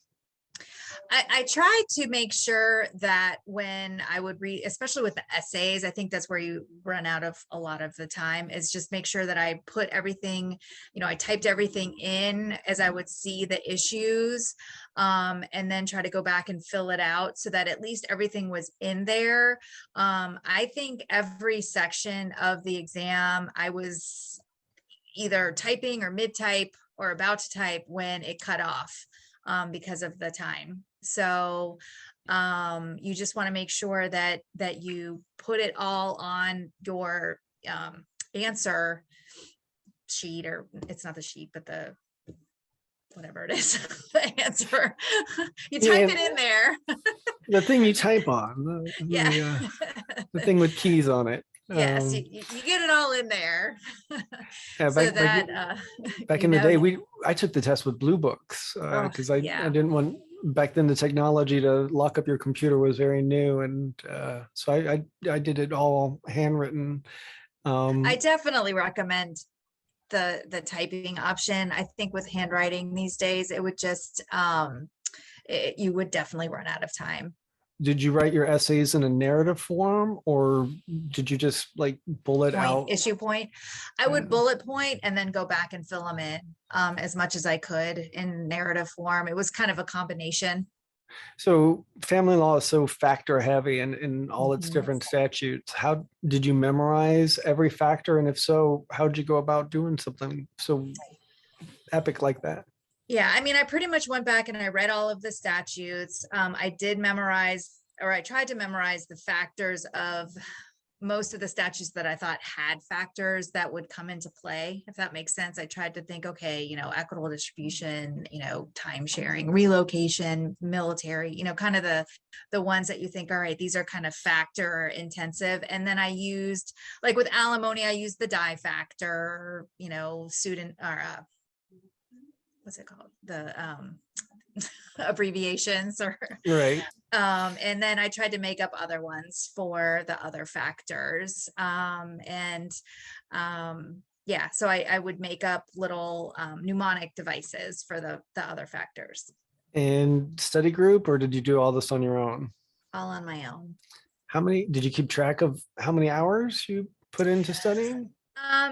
No, but I would imagine, like, I would say I did not keep track of my hours, but I would take weekend days and just spend all day. There were a couple weeks during January, like around the review course time. I took that whole week off, and so I started early around then, every day, and would just review. And then a week in February, I took off like the whole week to just stay home and review. And then every weekend up until the test, I pretty much reviewed all weekend. So And I would say it was probably over 100 hours for sure, probably between over 150. I think that's a pretty normal response. Would you say there's so much criticism that the passage rate is so low? Would you say it's a fair test? Now I would, yes.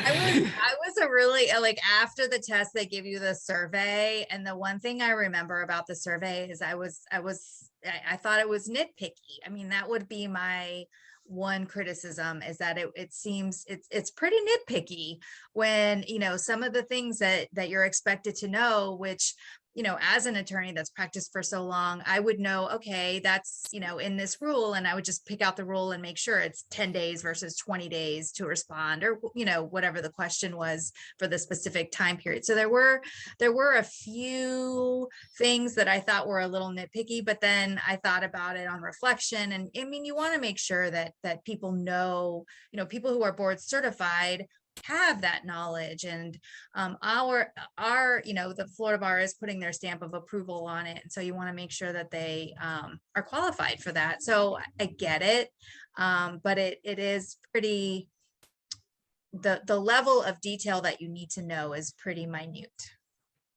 I would agree with that. Just know everything is again the mantra. Barbara, is there Yes. any other tips or wisdom that you can give all of our hungering listeners that are in your position a year ago and getting ready to take this test and are freaking out and probably I mean, a couple months away? I would say it's definitely worth it. If you don't pass the first time, definitely do it again, because you get that extra year basically of studying, and you kind of know what to expect at that point. And it makes you a better lawyer. It really does. Even if you don't pass, it makes you a better lawyer. How could it not? Because you're deep diving into all of this information. And when I did board cert way back in 2004 when I was a baby lawyer, and I figured, if this is what we're going to do, why would you not want to be the best at what you do? So I think it's a great sign of that. And like you said, even if you don't test and pass, it's going to make you a better lawyer, because you're going to know the material so much better. Yeah. Well, Yeah. And I mean, even practicing, 25 years, I mean, I've I know a lot, I've had a lot of experience, and I still think that this was definitely a good experience for me. It was kind of a personal growth type reason for taking it, but it's still, you're always learning, always getting better. Well, congratulations on not only taking it, but being one of the ones that passed it this year. We're very proud of you, and we look forward to seeing what you do with it. Congratulations, you. Barbara, and thank you for your Thank you. time. Good luck, everyone. Stephen Squibbs presents this month's board certification tip. Hello, everybody, and welcome to another segment of our board certification tips. And today we have a great guest, Cash Eden, who is from West Palm Beach with the Sasser Sistero Roy law firm. And he is one of the 10 folks that passed the board certification exam. Cash, how are you today? I'm doing good, Eddie. How you doing? Congratulations on such an incredible achievement. And we have a lot of people that want to pick your brain by me asking you questions about how you could accomplish such a meaningful task. So this test, they give you core groups, they give you sub-core groups. Yeah. Where did you go from there? Let's see. So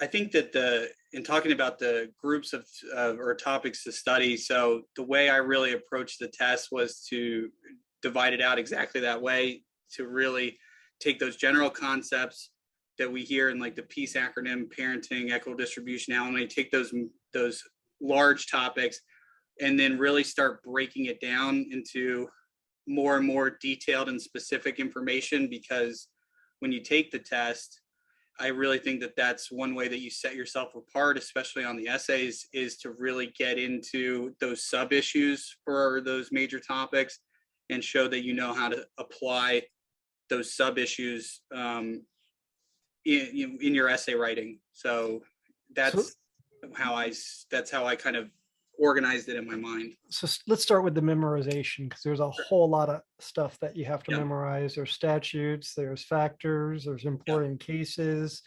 What resources did you use to load all of this data into your head? Sure. So in the beginning of my studying, the materials I used, or I would say relied on heavily, is 2 years of the red books or of the cert review materials, and 2 years of Florida Law Weeklies, but really, I mean, the case law. The green books. The green books, because people who do Florida Law Weekly will make a green book with all the family law cases, but if you don't have access to that, even if you just pulled it from Westlaw or Fast Case or something like that, just basically 2 years of case law so that you know kind of what are the trending topics in family law, which really helps with understanding the sub issues, whether that's jurisdictional disputes or splits between the Court of Appeals, whatever it might be. Really kind of get an idea of where the test preparers, what they might be testing you on, because they're kind of hot button or more common issues. So that's where I started as far as what materials I relied on heavily. Since you mentioned test takers, there's a lot of advice out there that maybe you should look at who the test makers are and even research cases they're involved in. Did you go that far? I did, but I would caution anyone, it's really not an end all be all. To the extent that you may have a little extra time, I just kind of looked generally, especially if I knew the person who is on the test preparing committee. I know that they have an active appellate practice or something like that. Then I really did try and clue or key in on maybe what decisions they might have been involved in the past couple of years. But that was more just to kind of round out my studying, because if you do all the other stuff of taking the materials and starting to work it down and really start to understand and apply it, you should be fine nonetheless. So yeah, the answer is yes.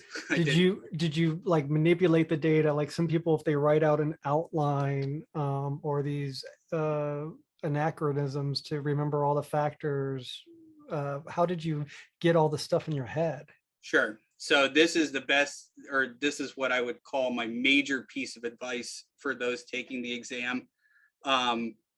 In order to memorize the factors, because family law is so factors heavy, I was big on the term escapes me, but when you take like scuba, when you use the factors, you try and work them into words.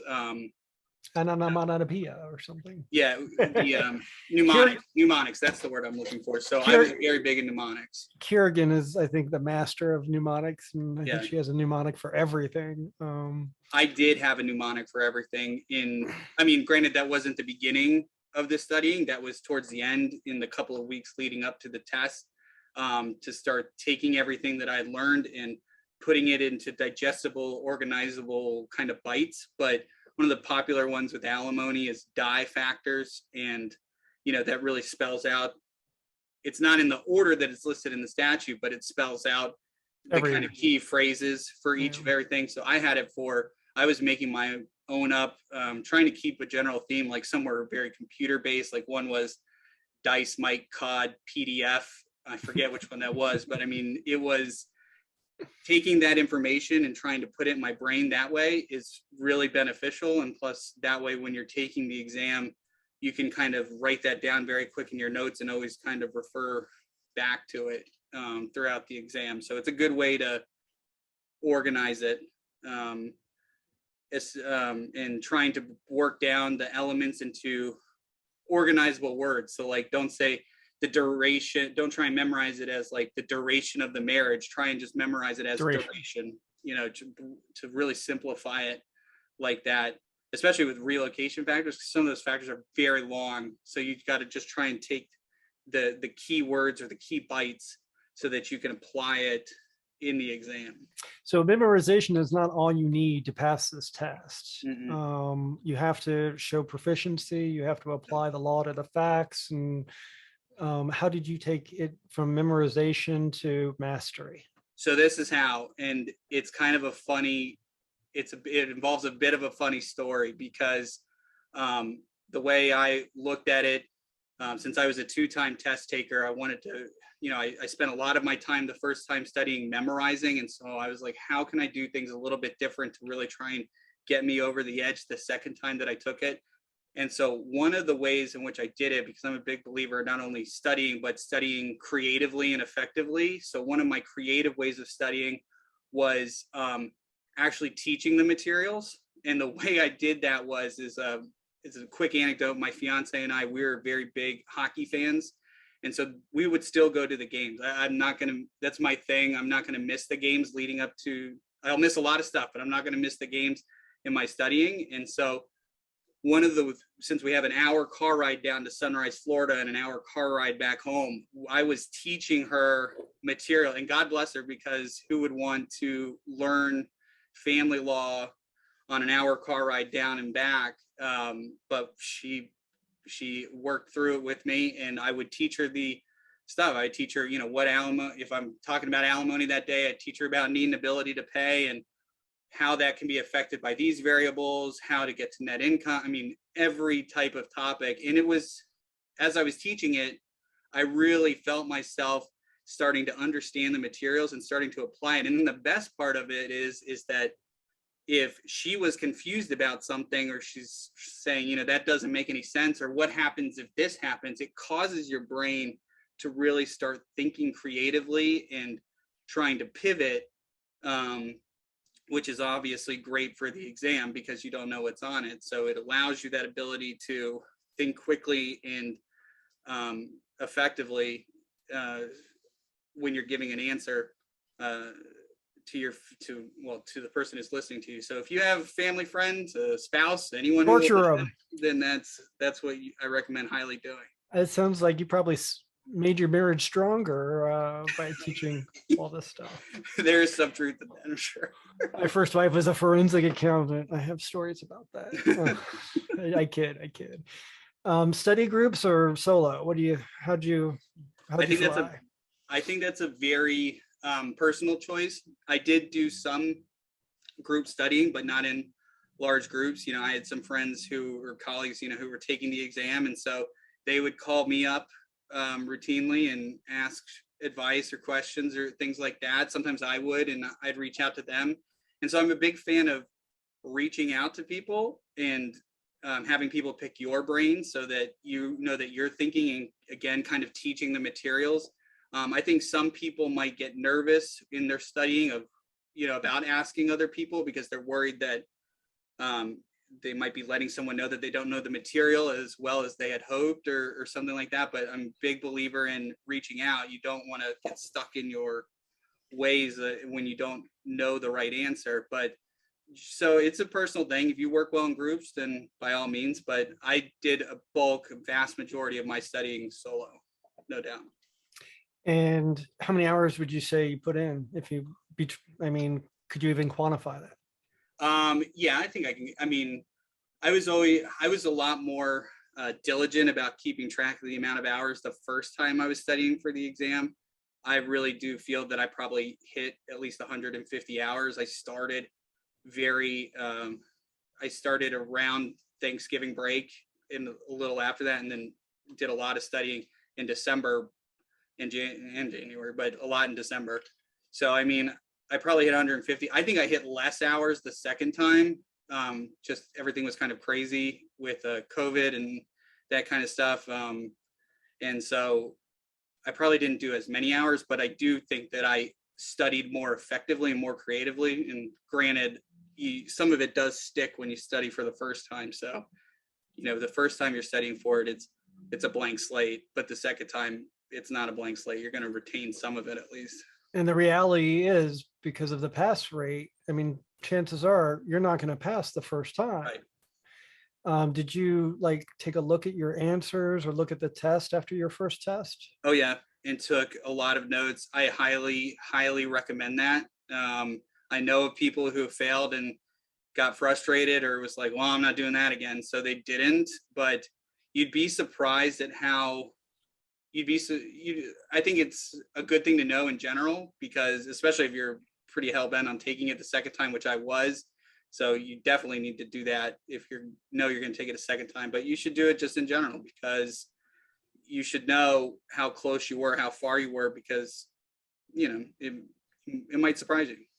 Yeah, it makes it real. Like when I took the test, I had no thought I was going to actually pass it, and I just got lucky. I did, but I was all prepared to take it a second time and was going to use that first experience as just an opportunity to learn what the test was like and to be familiar with it and not be scared of it. And you come from a firm that believes in board certification. Right.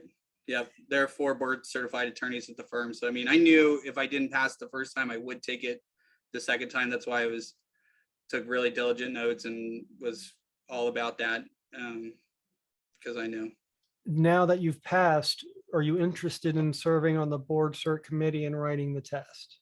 Definitely interested in it. I mean, I haven't, talked to anyone really about it, but I mean, I think it's a good way to give back, in order to make sure that, good active, good attorneys are doing the test, or making the tests and things like that. So yeah, I'm definitely interested in it.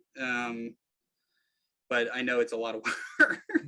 I think it's the most work I've put on any committee in the Florida bar. And it's one of those big bar committees, not a section committee. Yeah, that's what I've heard. Any other tips that our listeners may benefit from your experience? Time management in 2 ways, both in studying. If because it's kind of funny, because I understand that my circumstances are different than a lot of other test takers. I have fiance, but I'm not married. I don't have kids. I know that kids, especially if they're younger, are a very difficult thing to balance with preparing for the test, but that's okay. The same as a hockey habit, I think. But, right. Same as a hockey habit. And we all have things that distract us. We can't study all the time. You gotta focus on other things, but it's definitely something. So the preparation, when you start hearing things like 150 hours or, even 100 hours, it might seem daunting, but if you break it out over time, it's definitely something that's doable. The thing that is important to remember is just about consistent studying during that study period and during that study time. So, I mean, it's not, it does become daunting if you cram for it a couple weeks before, but if you space it out over time, anything can pretty much be managed. And with that said, I do highly recommend, if you can, but every firm is different, trying to take some time a couple of weeks before the exam to do nothing but studying. I think it was really beneficial. I personally had the luxury, I took 3 weeks off. I had some vacation time saved. I devoted it to that. And so I took about 3 weeks off to just study. And I think it was really beneficial to really round out. I had the base knowledge, but to really round out and to really get into the depths of the sub issues, you know, whether it be appreciation or different forms of income and that kind of stuff, then it's really beneficial. So time management on the test, devote most of your time to the essays. They're worth the most. And I found that people who focused primarily on the other parts of the exam, short answer, multiple choice, whatever, and then went to the essays, that they were distracted and constantly thinking about their previous answers. Focus on the essays. They are the most valuable. There's no doubt about it. That's just percentage wise how the test works out points wise. So focus on the essays. Don't neglect the other parts, but focus on the essays. So I mean, don't sleep on professional responsibility. That seems like such an easy thing. You know, we all are professional attorneys. If you're at that point in your career, you're taking the test. So why review the Florida bar rules? No, focus on them. It's an easy way to get points. And so I will admit that I did not study the first time around or put a lot of emphasis on that issue, and it completely bit me. So don't sleep on it. That's one piece. Did you ever run out of time to answer a question during the test? A lot of people ran out of time on, especially in the first time I took it. I realized that was something that I needed to focus on the second time around, was don't let good become the enemy, or don't let perfect or great become the enemy of good. Get as much information on the page as you can to touch on all of the different issues that may be presented especially in the essay. In the essay, if there's multiple issues, try and touch on all of them. Don't focus on the ones that you know extremely well and then neglect the other issues. You should try and manage your time in a way that you're touching on all the issues, even if you don't get to talk about it in all the detail that you would like. So, and would you write your answers in a narrative, or at times would you just list factors? If I'm running out of time, I would just list. I think it's beneficial just to list or itemize things out, bullet points, especially if you're crunched for time, because at least then the person who's reading it knows that you are on. It's a person who's grading the exam and on the essays especially. So you're trying basically to convince them that you know what you're talking about at a really high level. And the good way to do that is to show at least where you're going with your answer, and that you know what factors there are, or what elements or whatever it is, that you know what it is, and that's where you would go if you had this fact pattern in real life. I think it's beneficial to do it that way. So one last question for you, Mr. Eden. This is an important one. Who is the best goalie in Florida Panther history? Definitely would go with Roberto Luongo on that one. He is one of the greats. There's no doubt about it. Even though he didn't win a Stanley Cup, he's one of the greats. Over the Bees. I was a huge John Van Beesbrook fan when I was growing up as a kid. So I thought you were going to go for John there. But yeah, I'm a big Beezer fan back in the day, no doubt. Yeah, they started right when I was in college, and they would sell these $8 tickets the day of the game, and that's how we learned hockey in Florida. Well, Cash, thank you so much for spending time with us. We were lucky, and everybody who passed the test has shared their wisdom with us, and I really appreciate it, and you taking important time out of your schedule to help our viewers accomplish this goal. I'm open, but Eddie, I appreciate you having me. I'm happy to pass on this information. Anyone who's listening, I'm easy to find on Florida Bar, obviously. Always feel free to reach out. So thanks again. Ladies and gentlemen, Cash Eden. In the meantime, Hello, everybody. And today we are interviewing the 10th person who passed the board certification exam in 2021. We've had an incredible response. Everybody we've asked has agreed graciously to participate.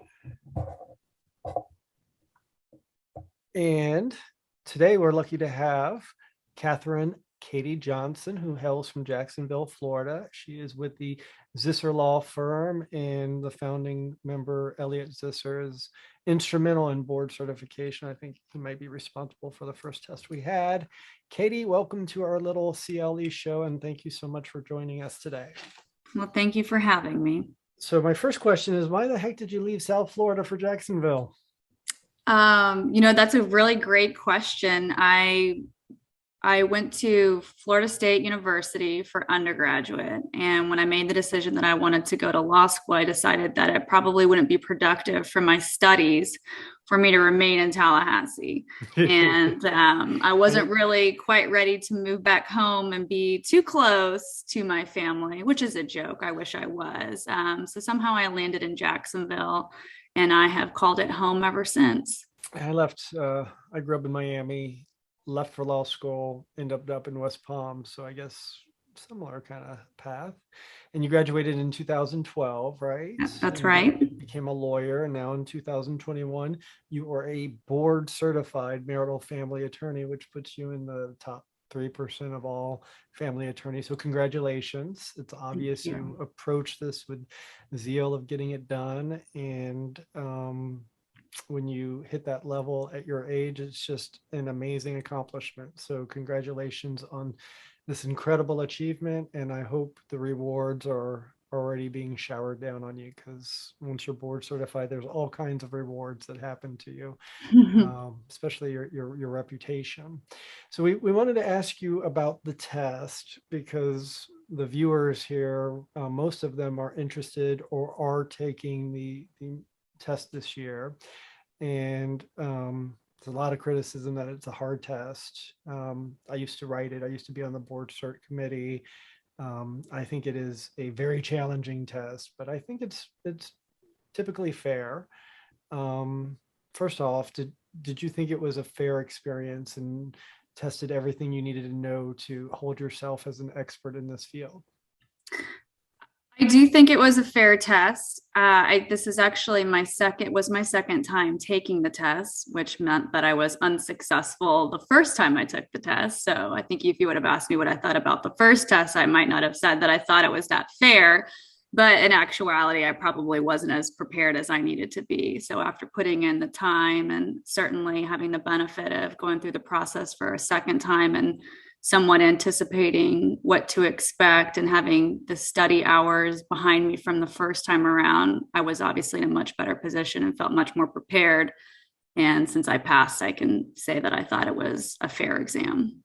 And thank you for sharing your journey with us. I think if you take this test, you have to assume you're not going to pass it the first time, just because it's a numbers game. And if you look at the passage rate, most people don't, whether it's the first, second, or third time, don't pass it. Right. So they give you core and subcore areas, and they say that's what you need to learn. What did you do from there?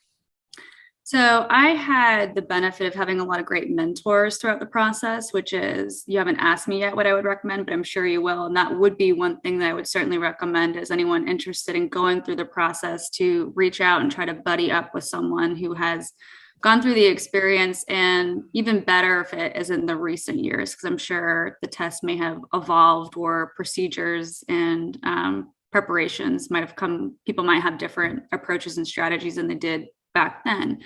So I received a lot of advice, and something that was recommended to me that I thought was very helpful with my preparations was, in addition to reading, of course, all of the Florida statutes and knowing the factors and being able to spell them inside and out, which I think is kind of common sense, I was told to read all of the Florida law weeklies throughout the last 2 years. And that's something that I did that I felt was really helpful, and especially as it relates to the short answer questions.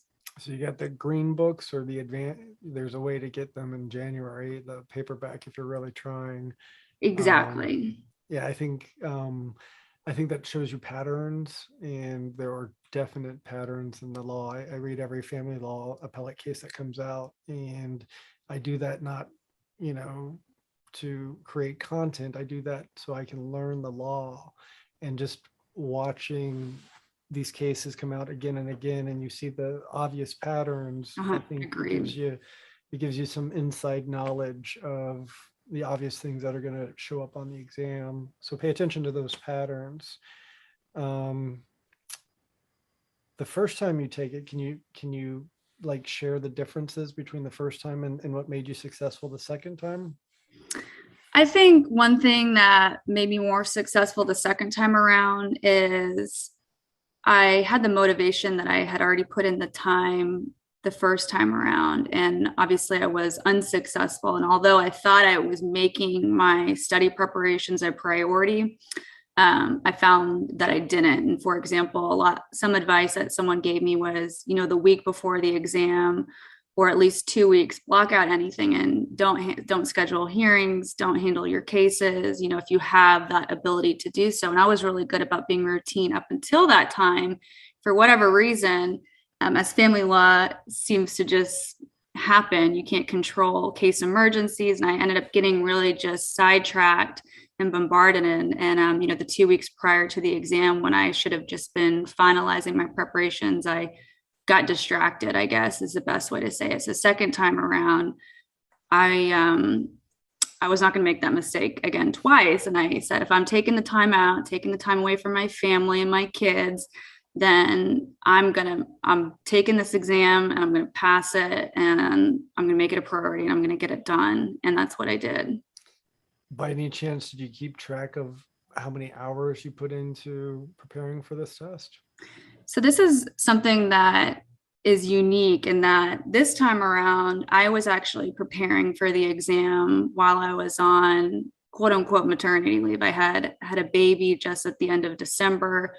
So I was working, but not really working, although I don't think any lawyer can actually say that they have the luxury of taking a maternity leave off or time off because you can never really step away from your cases. So I was caring for and being responsible for keeping a new baby alive. So I didn't track my time this time around in detail. The first time I took the exam, I know I had more than 100 hours and I did track my time and I created a file on my billing software to input my time to keep track because I was told, I think by Lawrence Stats, that there were statistics that showed that you had to have at least 100 hours in, otherwise you're not going to pass. So I was like, all right.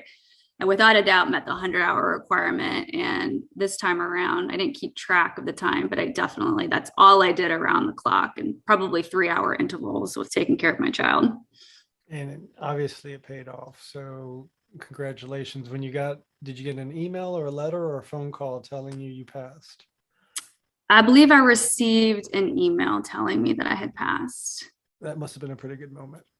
It was, and I actually wasn't expecting it because I know it always falls right around the time. I think it's Labor Day. It's a holiday. It came out a couple days early this year. It did, which was nice because last time you had to wait after the long weekend and to get the news, and it came early, which was a nice surprise. So when you took the exam the first time and were unsuccessful, did you go review the exam afterwards, or did you take a peek at the answers and the model answers? So I really wanted to and had intended on reviewing the model answer, but that was the year when I took it was when COVID first happened. Right. And it was really hard.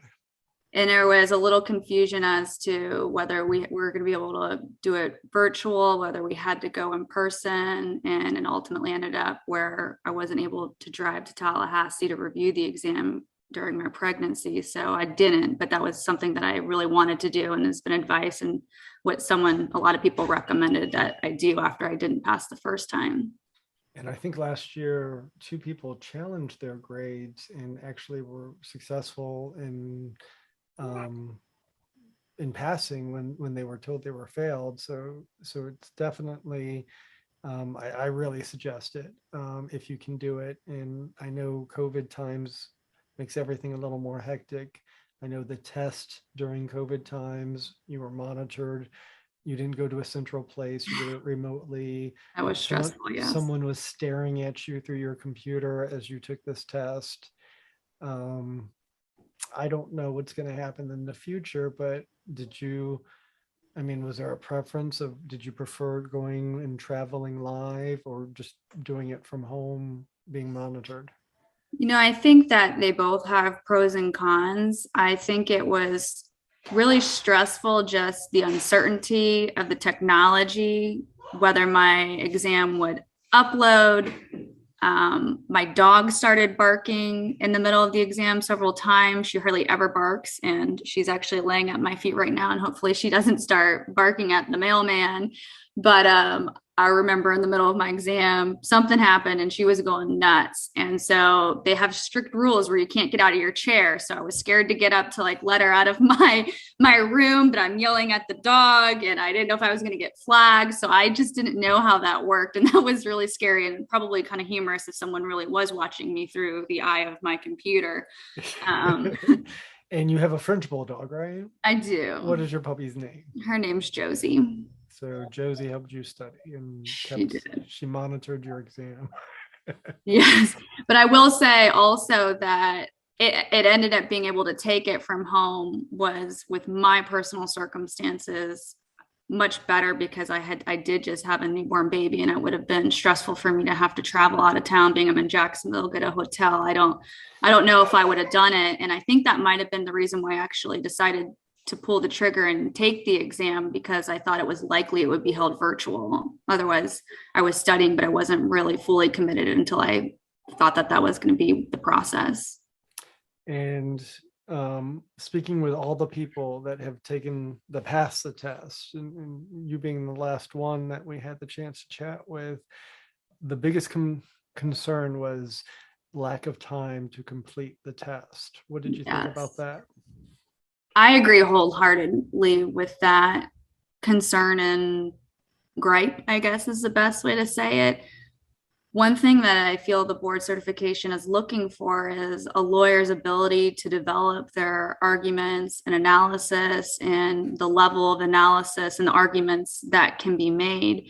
And I don't feel like a testing applicant has the ability to really develop those arguments in the strict amount of time, especially with those essays. For me, I felt like I was having to write my answer as I was reading the question. And I know there's the tip, read the call of the question, which I did, but you don't, the fact patterns are so convoluted that you don't, know the twists and the turns of the question. But I felt like I had to write my answer while I was reading the question. And that, I think, is a big reason why why I may have been unsuccessful with the first exam, is that I didn't budget my time appropriately. And so if I felt like if I would have had more time, ultimately I there were other areas of the exam I didn't pass, but that was something that I struggled with, that I was really cognizant this time around that I can only allot that 60 minutes or 30. I don't recall what it was. You have it mapped out how many time per minute per question you can spend. And I was really strict on that. But I do feel like having a little bit more time, even if it was another few minutes per section, would be more fair to the applicants. And the call to question that you mentioned, that's that little paragraph at the end of the question that actually asks and tells you what you're supposed to be answering. So the thought is go straight there. And then when you read this convoluted fact pattern about Homer Simpson and Marge, or Brad Pitt and Jennifer, or whatever, you'll know where you're going. And instead of just reading what would otherwise be one hell of initial intake of crazy facts. Correct. Those essays are crazy. Do you have any other tips that you would like to provide to our folks? Other tips, I think I did the process the second time around. I didn't have a study buddy per se. I think it would have been helpful if I did, to have someone, to help hold you accountable and to help motivate you, when you want to kind of throw in the towel. But I didn't have that. I was thankful that I had my mentors, and certainly Elliot Zister at my firm. He was a big reason why I decided to start the process. And, he always encouraged me, as did, the others, and Ashley Myers in town and the other lawyers in my area code that have recently passed the exam in the recent years. So I had a lot of motivation and support, but it would have been nice to buddy up with someone, but there just wasn't anyone else my year that I knew well enough to do that with. Well, thank you so much for sharing your information and giving everybody inspiration. And I always tell people, if I can pass the test, you know, and so I mean, I think it's a doable test, and even if you don't pass, you're going to make yourself such a better attorney. So why not go, you know, if this is your vocation, don't you want to be the best of it? And how do you become the best of it? Learn it. And even if you don't hit board certification, just by doing this process, I think it definitely makes, I haven't talked to anyone that has studied and, you know, didn't pass, but not one person has said, you know, this going through this has made me a better attorney. They all say that. So just, you know, setting up a system where you're going to go through all this stuff is going to make you better at your craft, whether you're board certified or not. So that alone, I think, makes it worth it. You going to be attending board cert in January? I unfortunately am going to be out of town. I have my first vacation in a year. So unfortunately, I will not be there this year, but I will definitely be there next year. Well, you deserve it. And hopefully next year they'll be asking you to speak on a topic. Well, I would look forward to that. Katie, thank you so much for your time. And we appreciate you sharing these tips with our audience. Thank you for having me. Thank you for joining us for this month's edition of Stephen Squibb's Monthly Family Law CLE. We hope to see you again next month. In the meantime, do something that matters. Visit www.eddiestevens.com for more information.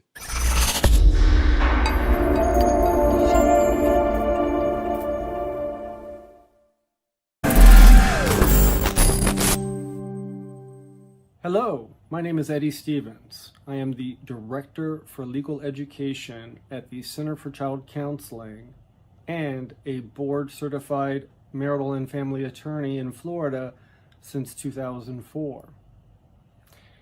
We have put together this special content for our subscribers, and we are making it available for a one-time viewing to assist others in passing the Florida Marital and Family Law Board Certification exam.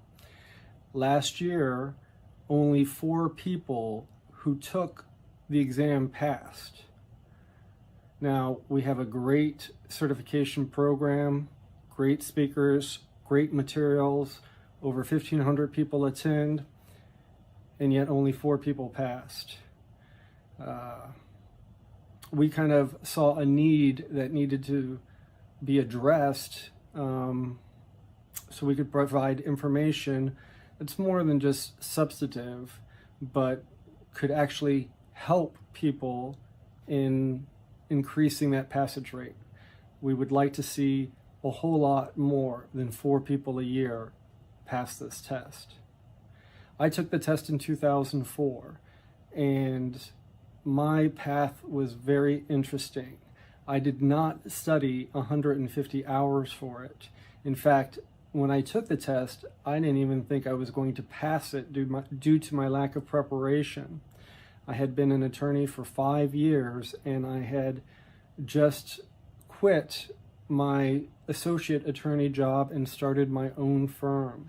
I had budgeted 2 weeks to study for this exam. As things would have it, things got busy for me immediately, and that 2-week period was not used for studying. It was used for getting my law office off the ground. Shortly before the test, I thought, I am just not going to take it this year. I'm not ready. But someone convinced me to go ahead and take it just to see what it would be like, so I would be more prepared the next year. I locked myself in a room for a day, and I hand wrote every element to every statute and every important case. I took the exam, and I was very fortunate. I passed on my first go. I would not recommend this path to anyone.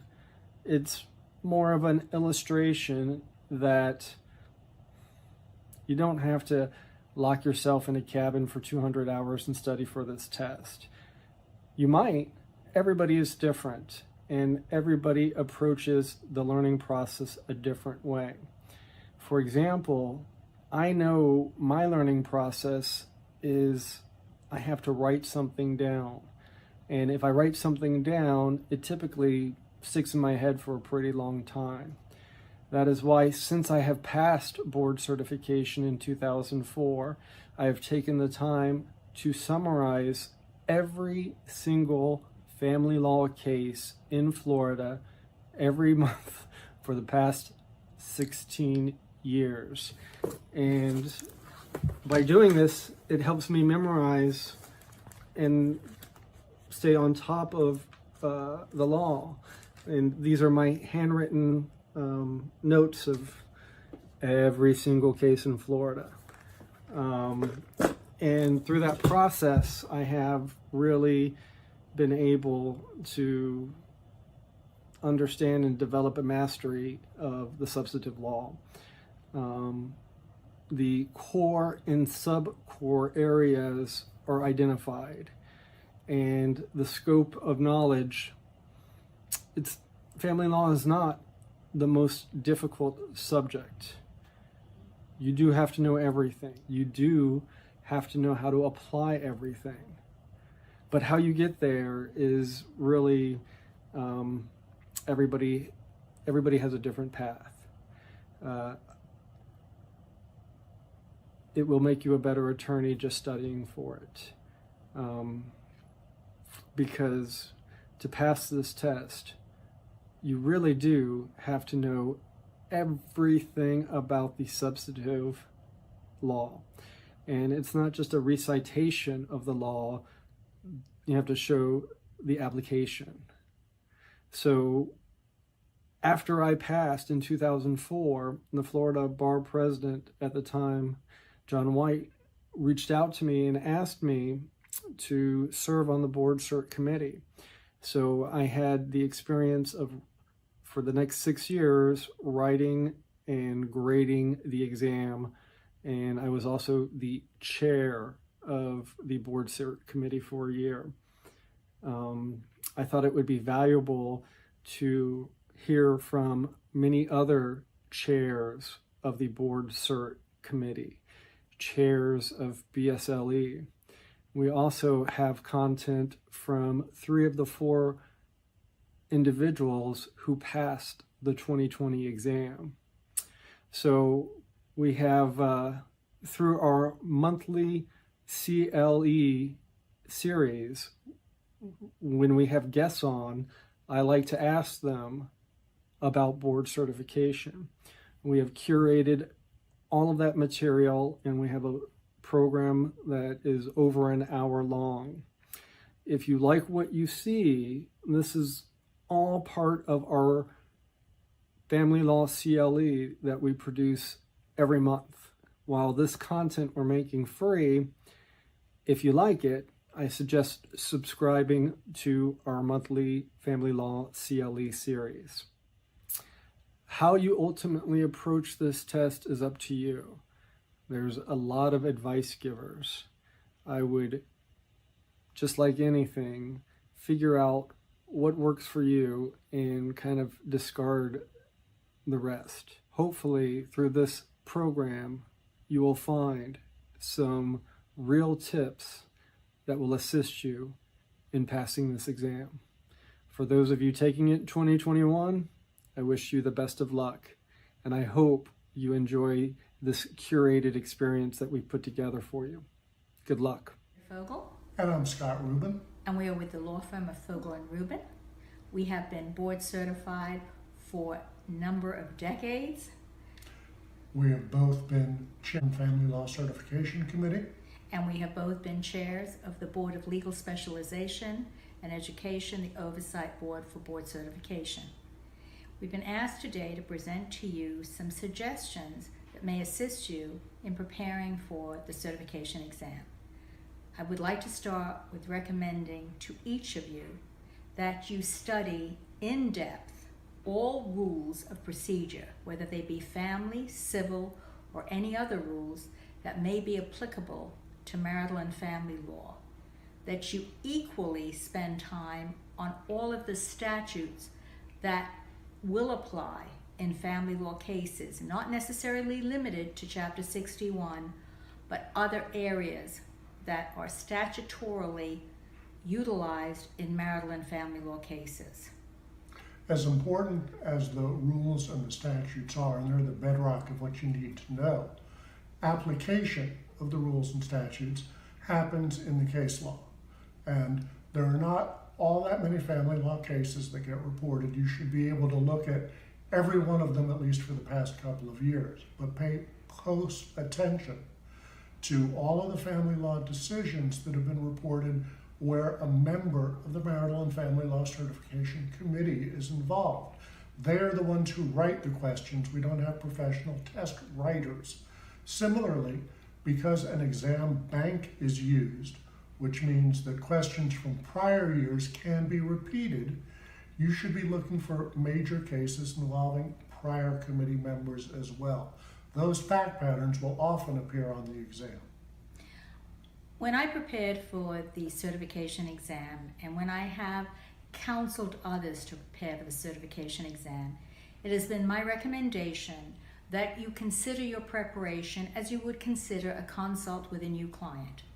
For example, when a new client seeks to ascertain during a consultation the likelihood of success if that client seeks relocation, you must know and must be prepared to discuss in detail during your response to an exam question on relocation the legal requirements and the factual requirements that would suggest to the court that you should prevail on that issue.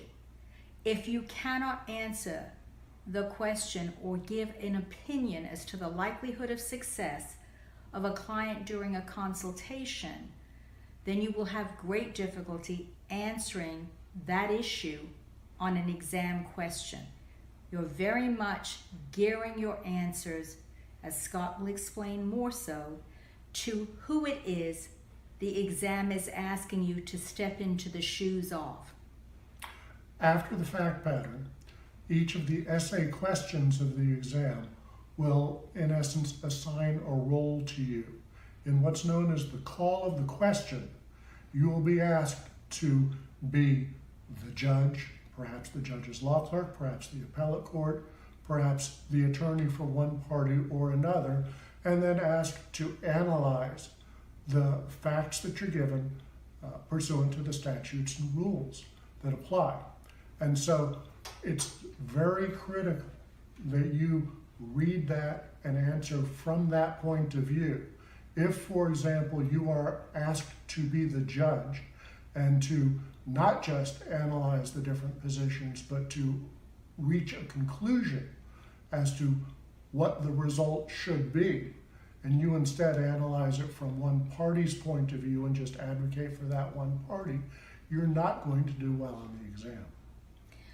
Finally, a suggestion that we have found helpful to those we have counseled on preparation for the exam is to determine the wheat from the chaff. What I mean by that is, if in fact the question addresses primarily a particular topic such as relocation, do not focus on extraneous facts that are provided in the fact pattern.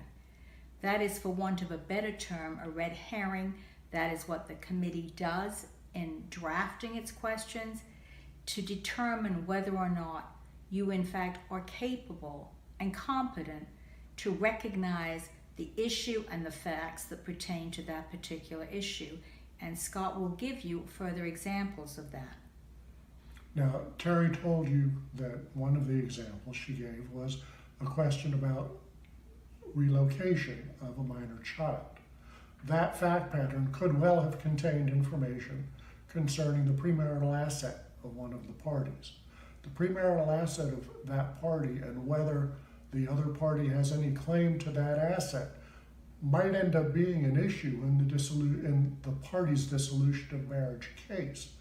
But if the call of the question is directing you strictly to relocation, not only do you not need to discuss the premarital asset, but you should not. And by eliminating those facts that are not relevant to the question being posed, you will save yourself a great deal of time and you will have the opportunity to complete the answer to the question. So, you've been board certified for a long time in marital and family law, which I think is a amazing credential on your resume. Do you have any tips for those of us who are maybe looking at that point in our career where we're thinking like, should we take the test? Should we not take the test? Is it important, not important? Or just any tips of the trade on how to consider taking the test? I highly recommend it if you're going to be spending any time in family law, because it's the one way that you can ensure that you will be at the cutting edge of your field. One of our obligations to our clients for going to hold ourselves out as experts in this area is to know what it is we're doing. So being board certified to me is a very important representation of your credentials. And don't be upset if you take the test and don't pass it the first time. There's many, many, many, many people that don't pass it the first time. But you will learn more preparing for the test than you will probably ever learn. I know when I was studying for the exam, back in the dinosaur age, all I kept saying to myself is, oh my God, I didn't know this. I didn't know this. Because we get pigeonholed into doing certain types of case, and we can do it in our sleep. But to be board certified, you have to have a working knowledge of all other aspects of the family law arena, which involves a lot of different chapters of the statute books, a lot of the rules, a lot of the judicial administration, and all those other aspects that we don't deal with. So studying for the test will make you a better lawyer for sure. And I highly recommend it. And you should be taking the test. It's a pain in the neck, but it's worth it. Going back to board cert, some people are intimidated just because of the passage rate seems to be kind of skewed. Yeah. What tips would you give people that may be nervous or maybe taking the test next year? Well, that is a challenge. The rate has been formidable for certain in terms of that low rate, whether it be less than 10% or whatever. What my encouragement would be that as I was on the committee and we saw people like Tom Sasser come through and people like that and just blew it out of the water, that if you're really prepared and do great work, you're going to be fine on it. And what I mean by that is, I'll be honest, I didn't pass it the first time. And I went back and I say that candidly because, I believe in transparency, but I redoubled my efforts. And I mean, I realized the next year it took a year. It wasn't those things. I had a practice. I was married. I didn't have children yet, but it wasn't those, oh, you can pull it off in 3 months. It literally took a year of working my way through. Brenda Abrams has that wonderful set, looking at that time at the Red Books, looking at all the appellate decisions over the last year. At that time, I started buying that green book, the Florida the annual Law Weekly. Yeah, the annual. Mm-hmm. And so I bought, it's really neat. I've continued to buy every year. I've got this complete library going back to 1990. It's really cool. Kind of nerdy, but I remember it started in 1990 and I read every case from 90 to 93. So, I mean, I felt like there was no way they would not let me through that next year. And it was probably because I didn't get it the first year. And I said, a lot of people can say that. A lot of great people in the academy didn't get in the academy the first time. And it made me realize it does take that much work, but at the same time, there's 300 lawyers or whatever it is now in the state who are board certified. So it certainly, by all means, can be done. And it's been invaluable. It makes you a better lawyer. And the best advice I ever got when I started out was there was a guy who's passed away, but he was in the county, and he said, don't be one of these generalists. I think in the Keys, particularly, at least through the 70s and into the 80s, you could be a generalist. And guys did wills. It was like kind of the small town Atticus Finch kind of thing. They had jury trials, they do civil trials, they do divorce. They would do everything. But then as the 80s progressed, people realized the desire to get specialized. And now you don't really find generalists. In this county, I'm sure yours the same way. People do one thing generally and do it, you know, relatively well or not, but specialize. And certainly board certification is part of that. Yes, Yeah. I just tell people, hey, if I could pass it, hopefully I kind of the same way. I mean, I'm not smarter than anybody else. I might work harder, but it's formidable, but it certainly can be done when you realize how much it takes. And going to through get there. going through the process, even if you don't pass, makes you a better lawyer. There's no question. Yeah. And I don't think anyone I've talked to has ever said something contradictory to that. I absolutely agree. There's no question. I remember, you probably can say this, is there's no better feeling those first months or year after taking the test, because you walk into court and you know there's no question you can't answer about the statute or about the case law. At least for a couple of years till some of Yeah, it becomes yeah. gray. That's And then right. you serve on the board cert committee and you relearn it all again and you again. relearn it because you have to learn it again, which you've done. So that's to be commended too. And I think that's probably the hardest committee to work on out there. Took a lot of work, right? The Tremendous hardest amount of work. Yeah, writing and grading and peer Mhm. review. It's a lot. Becoming board cert is a big deal, and it's more than just a test. And I think people don't realize how important, for example, peer review is, and peer review can prevent you from becoming board cert and Or does. staying board cert. And Right. Every people 5 don't years. realize, and people don't realize, particularly in a small county, I'm in front of all my judges all the time. I mean, there's only 4, or there's actually, I think there's only 4 circuit judges in the county.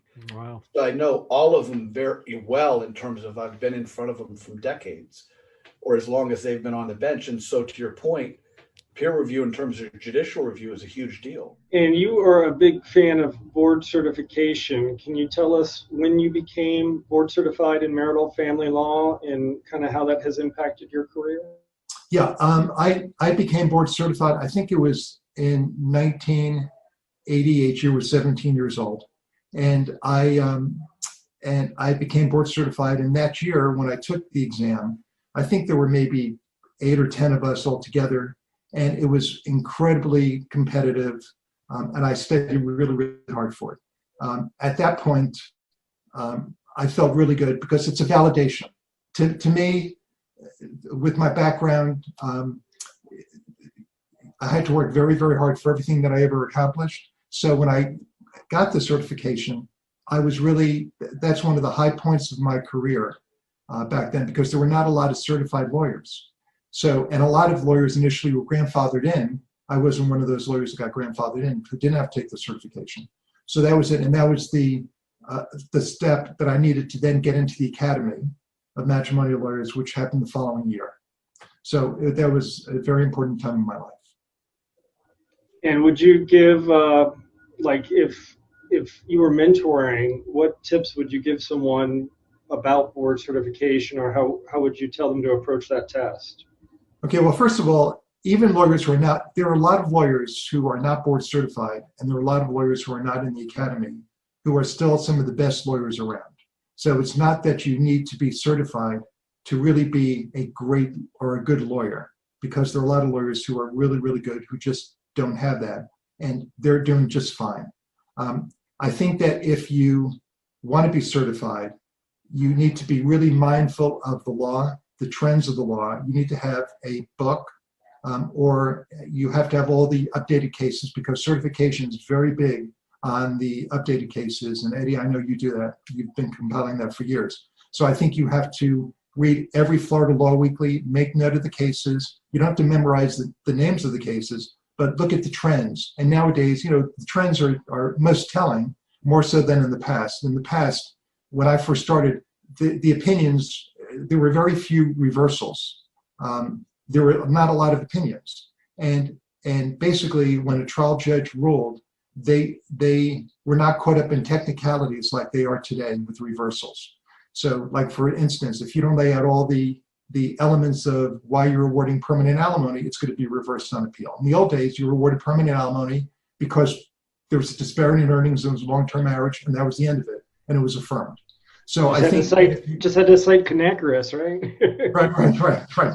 Yeah. So, when they talk about equitable distribution could have been anything. It just had to be equitable. It wasn't necessarily equal. So, so everybody used to cite Canacaris, and of course they misspoke the name. It was Canacaris and all the other names they used, and some forgot it. And but the judge said, well, it has to just be equitable. And so an 80-20 to me is equitable.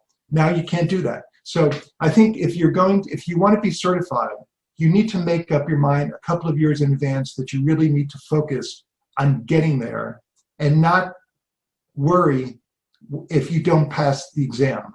Just you go in, learn the law, relax, take it, and if you don't pass it, you take it again and go from there.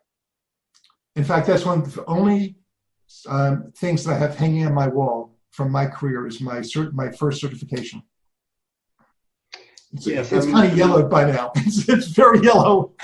I think all the print is faded off of it, but I know what it means. I think that's probably one of my proudest achievements as well.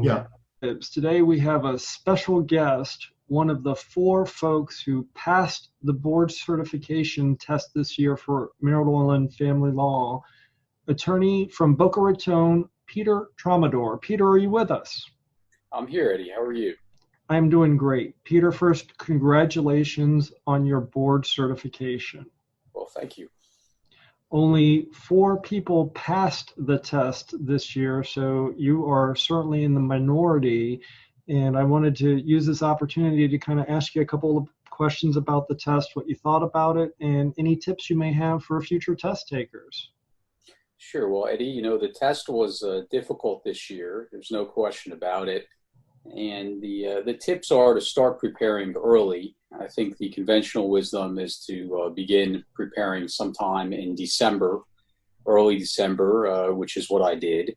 And the preparation really is, first of all, to attend the certification review course in Orlando every year, where you receive the red books, which is a summary of Florida law that may or may not be tested on the exam. And then you also have the Tips and Nibbles seminar, which is at the cert review, which is worth doing. And one of the things that you learn there is, of course, that there's always an ethics question on the exam. And so that's something to really zone in on. And in terms of preparing for that, you have, the bounds of advocacy from the Florida Bar for marital and family lawyers, and also the Florida Rules of Professional Conduct. So that's something to know pretty much inside and out when you're preparing for the exam, because you know that one of the 5 essays will be on ethics, and that they will have testing on both of those items and areas of the law.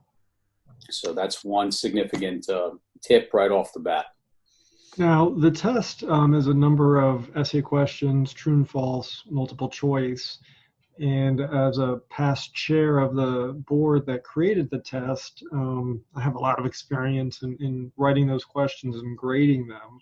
Sure. From a recent test taker perspective, did you think it was a fair test? I thought it was a hard test because of some areas of law would not be readily apparent that you would think they would be on the exam.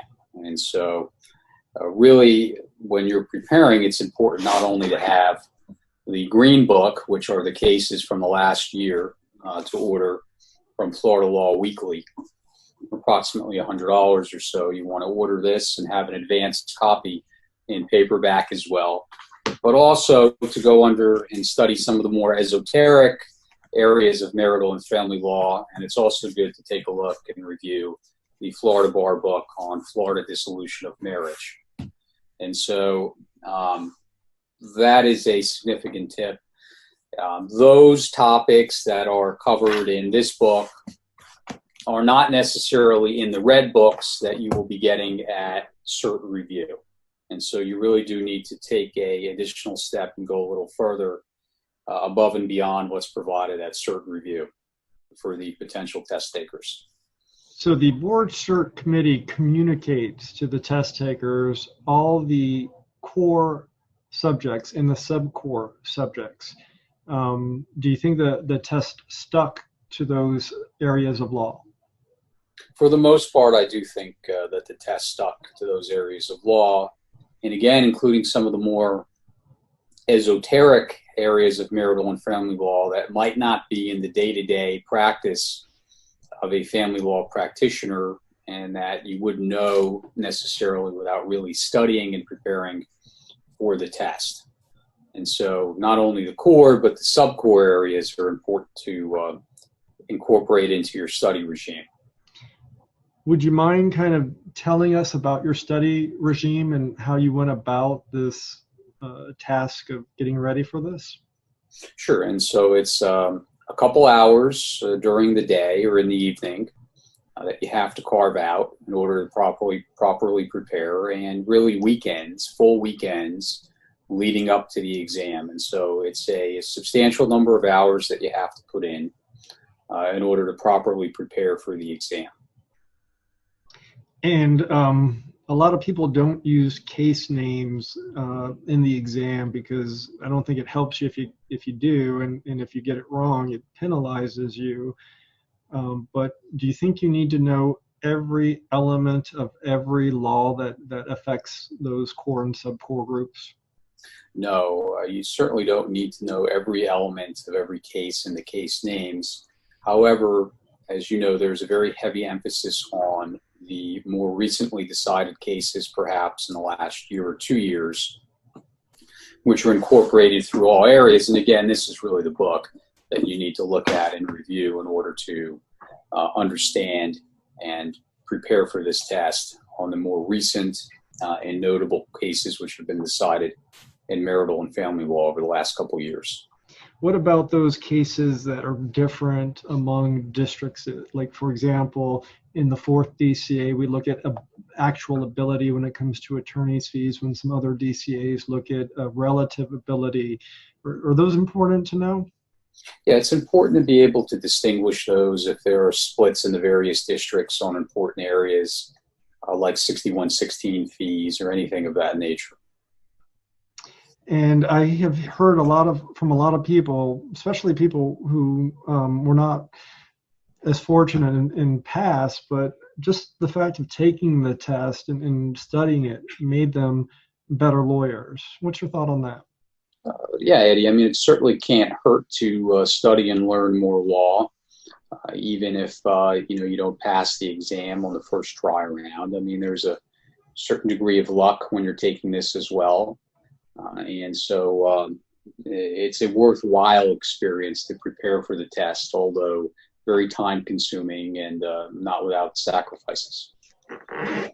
Any other tips that you can offer our viewers today? In terms of actually taking the test, it's important, like any standardized test, to really keep careful tabs on the time in the testing room itself, presuming that there's a physical in-person test in the years ahead. There are large clocks, and you really have to budget your time on those clocks per section of the test to make sure you don't run out of time. The timing is tight. You have to go quickly. You can't spend too much time pondering on any one question or any one essay as you go through this. And did you take the test by the Blue Books, or did you use the computer?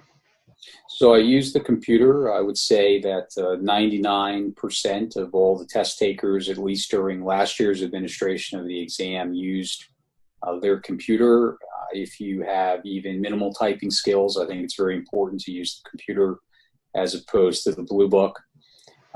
However, if you're taking the Blue Book exam, you'll be sitting there in a room alone with yourself or maybe one other person, and so that might be a benefit if you like isolation.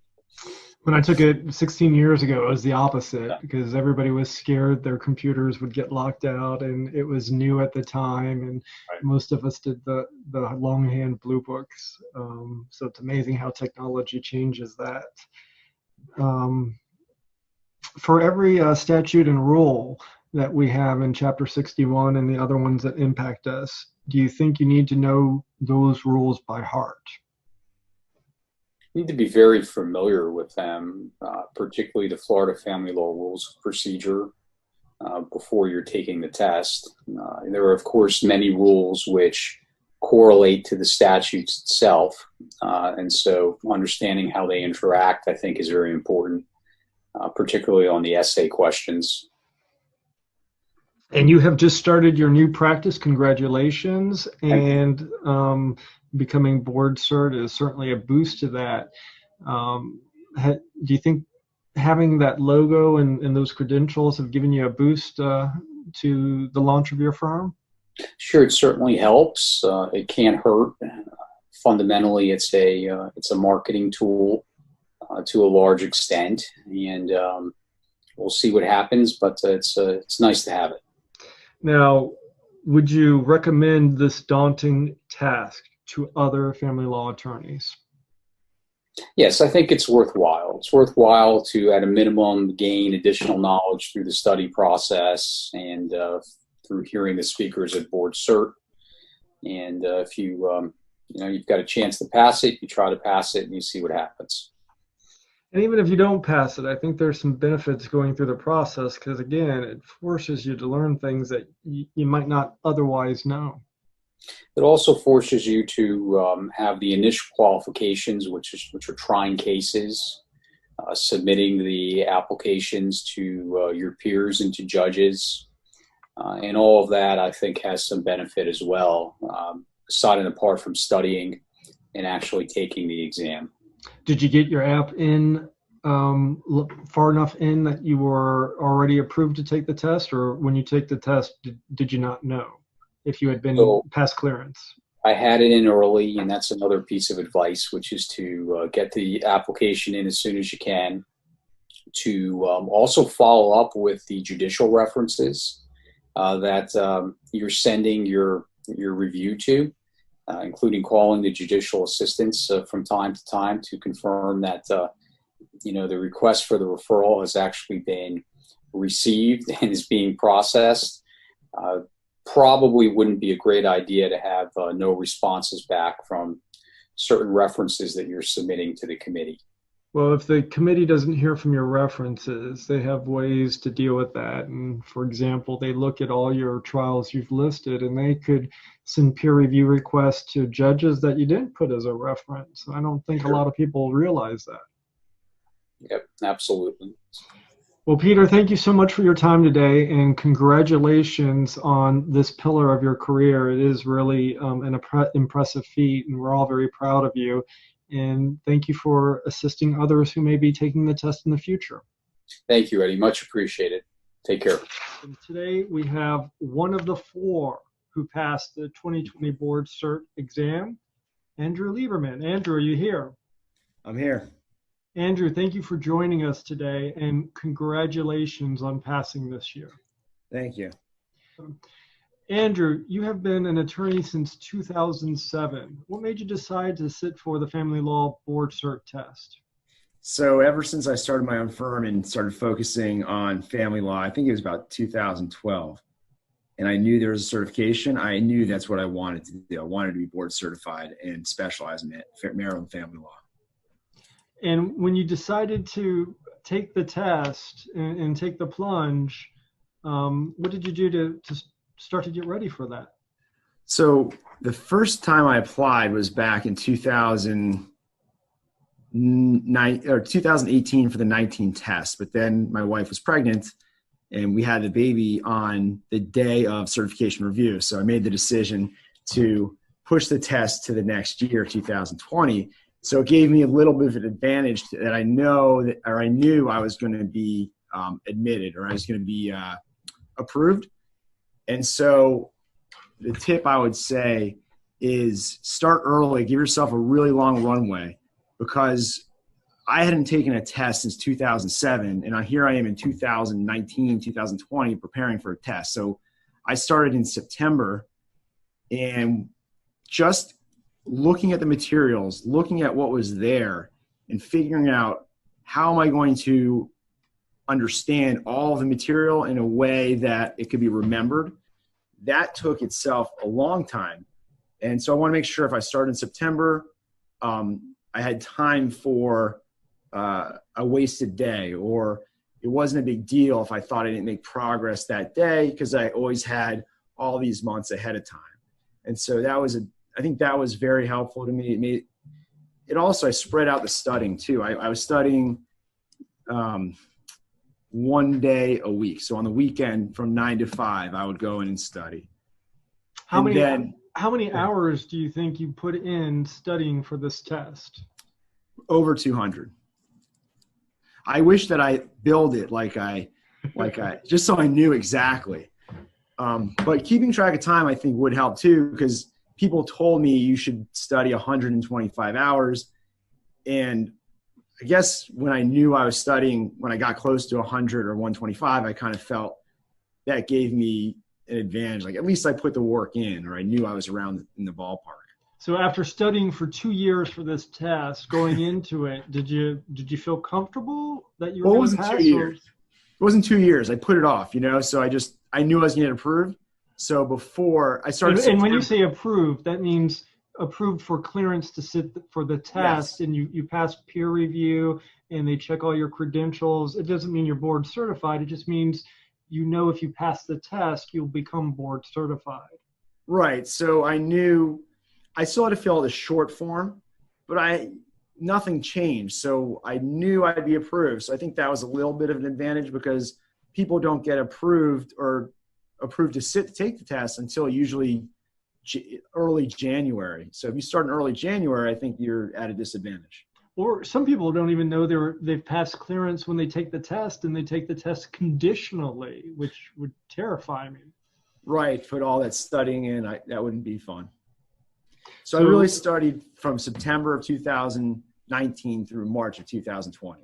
So not only studying, but get the app in early so you get that clearance as quickly as possible.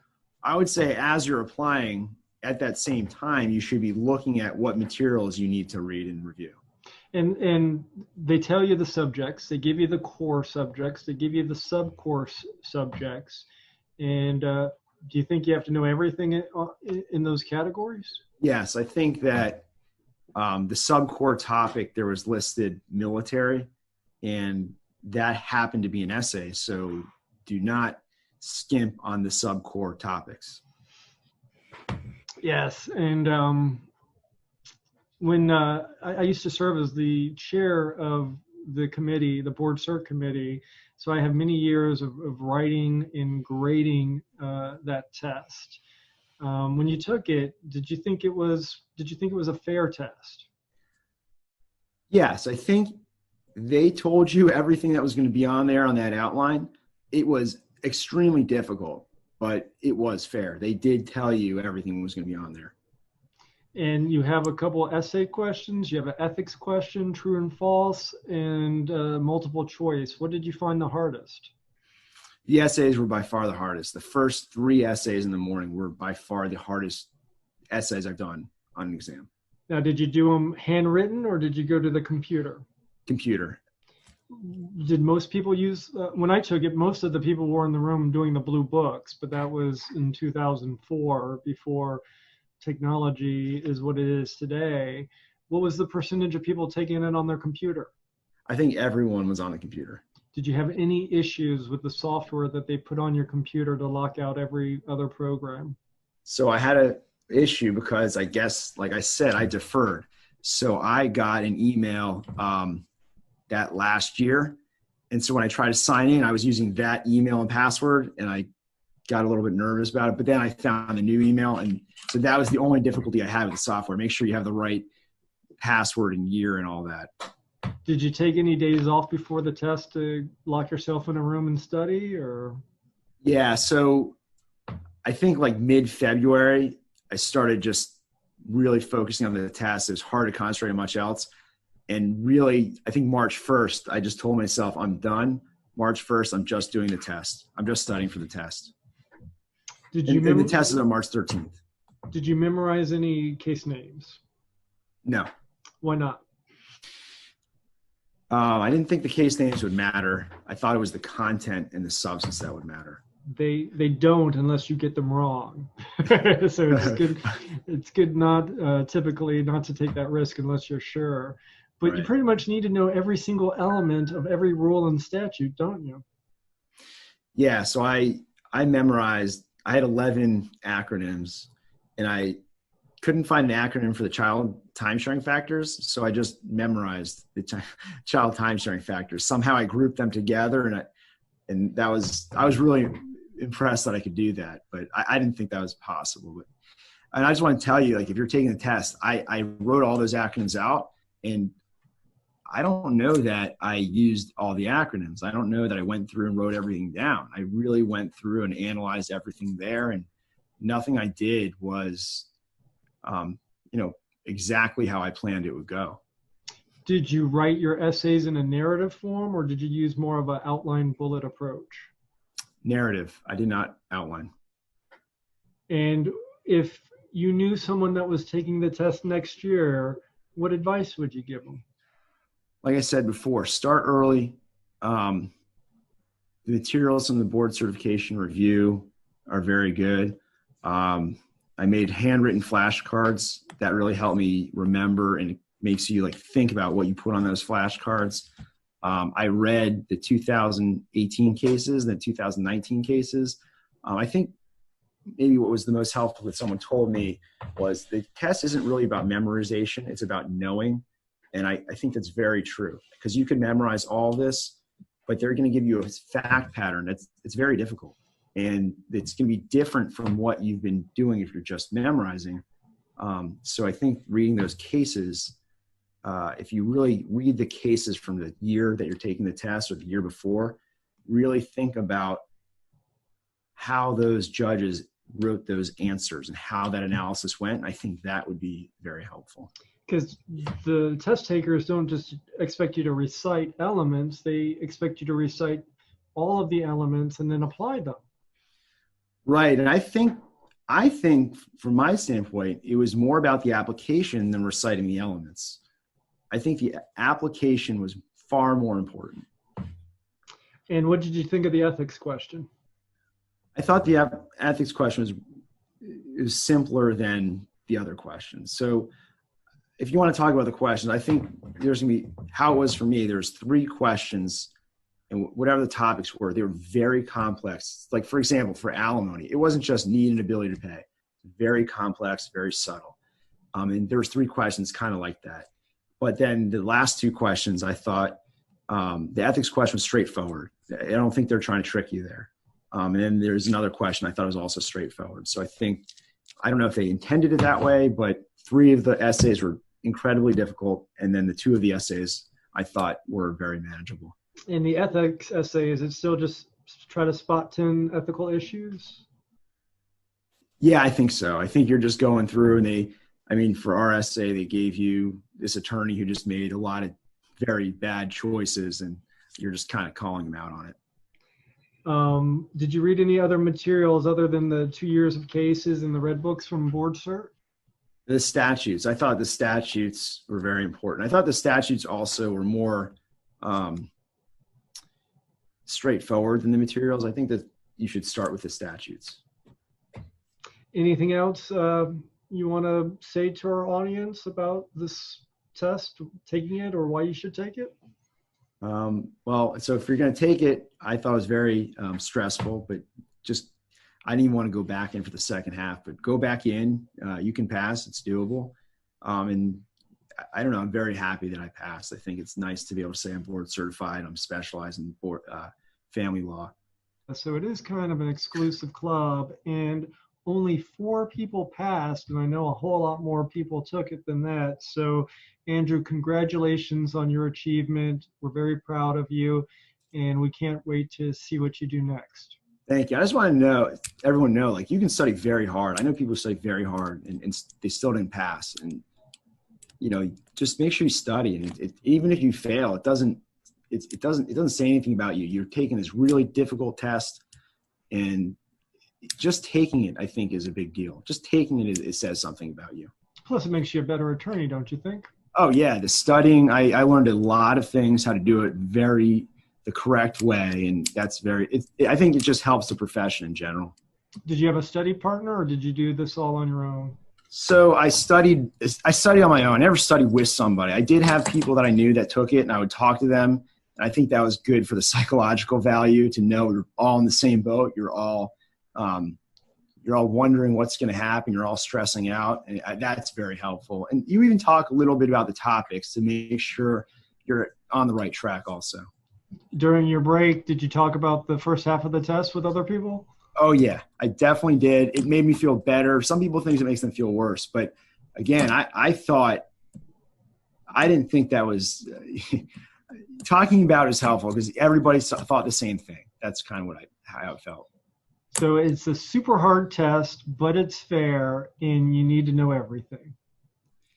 Yes, and I think even if you know everything, you still have to know it. You have to apply it, and that's really the key. I kind of compared it to when you're giving a consultation and they're asking you all these questions, you have to know those answers. Andrew, thank you so much for your time today, and we appreciate you giving us some tips. Thank you very much. Ladies and gentlemen, I'd like to welcome a very special guest, one of the 4 passers of the most recent board certification test, Kelly Albanese. Kelly, are you with us? I am. And congratulations on becoming board certified in this most recent round. Thank you so much. It is truly an exciting thing, and to be one of the 4 people that passed is remarkable. So congratulations. Very exciting. Thank you again. Well, I believe the best people to give tips on how to pass this test are the people who just passed. And I thank you for answering my call and was wondering what tips you can share or what helped you pass this really tough exam. Absolutely. So I would definitely suggest and advise reading through the Florida Law Weekly collected family law cases for the past 2 years. And, a lot of the cases are dealing with dependency. You can skip over those because that's not on the test. But as for all of the other cases, read them all, highlight them. You will see a pattern of what the courts are getting the appellate courts are having brought in front of them over and over again. And the test, you will see that a lot of the fact patterns come from those cases out of the collected cases. So in January, they release the paper copy for the year before. Go ahead and order that. You don't need the hard copy to start highlighting. Order that and just go through all those cases is a must. What do you think about how you approach studying the statutes?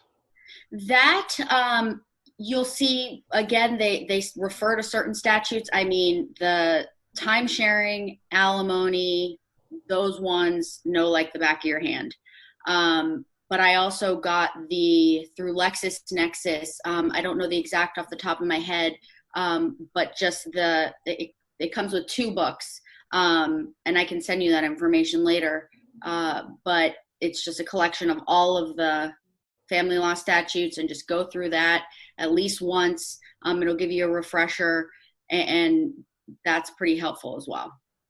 And there were only 4 people that passed this year, and there's a lot of criticism that the test is too hard. I passed back in 2004, and then I was on the committee that wrote and graded the test, and we always thought it was hard but fair. Now that you've studied for it and passed it, what do you think about the exam?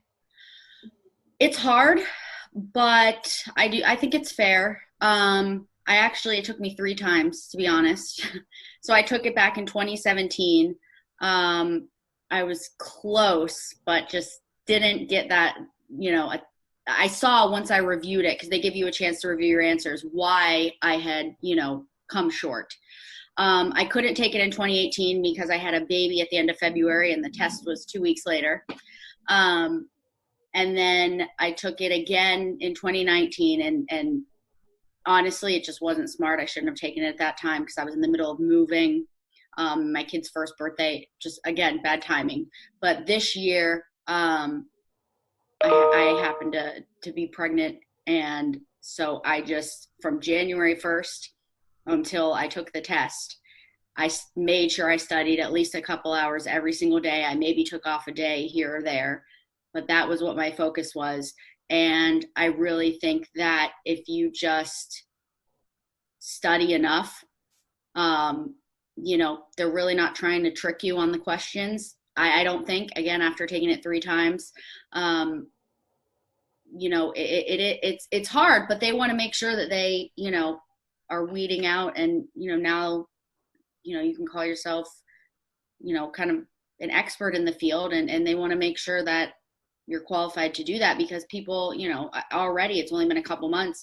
I mean, people really look to you as, you know, being able to help them now that you have this extra level of certification. So Be careful. You also now have an extra layer of liability too. Exactly.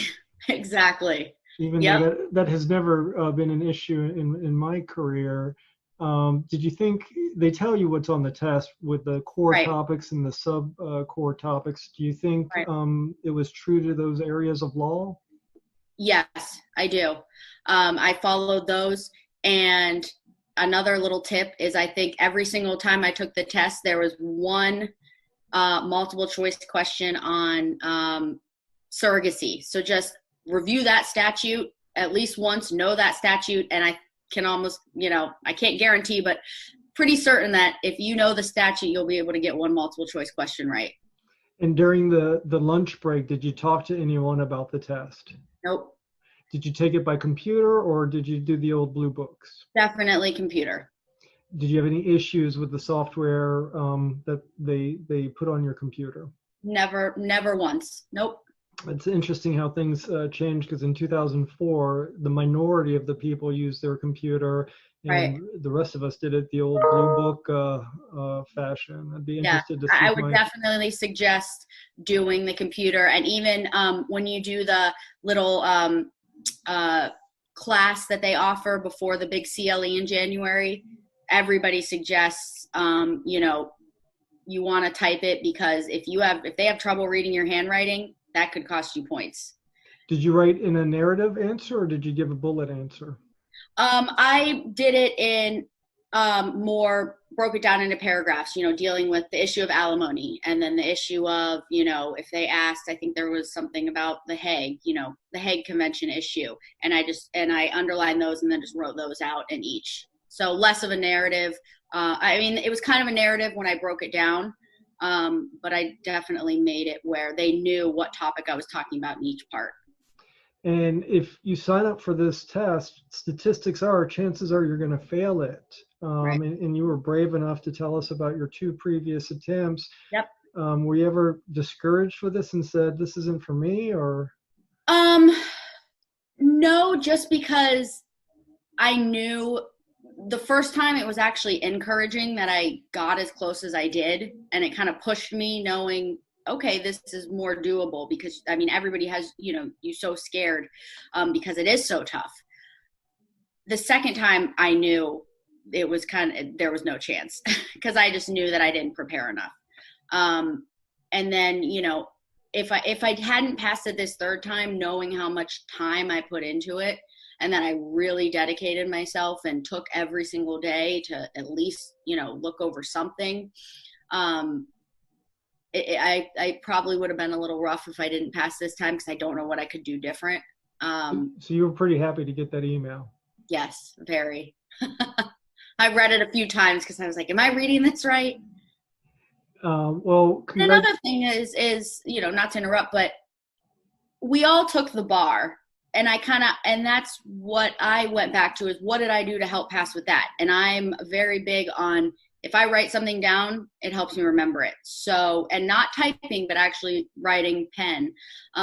So I wrote note cards, and then I would keep reviewing those note cards. And that was what I did for the bar as well. So kind of look back at that and think, how did you pass the bar? And kind of go with that same strategy, I think, is a good way to handle it. Writing out longhand works really well for me. Once I do that, it's pretty much stuck in my head. Exactly.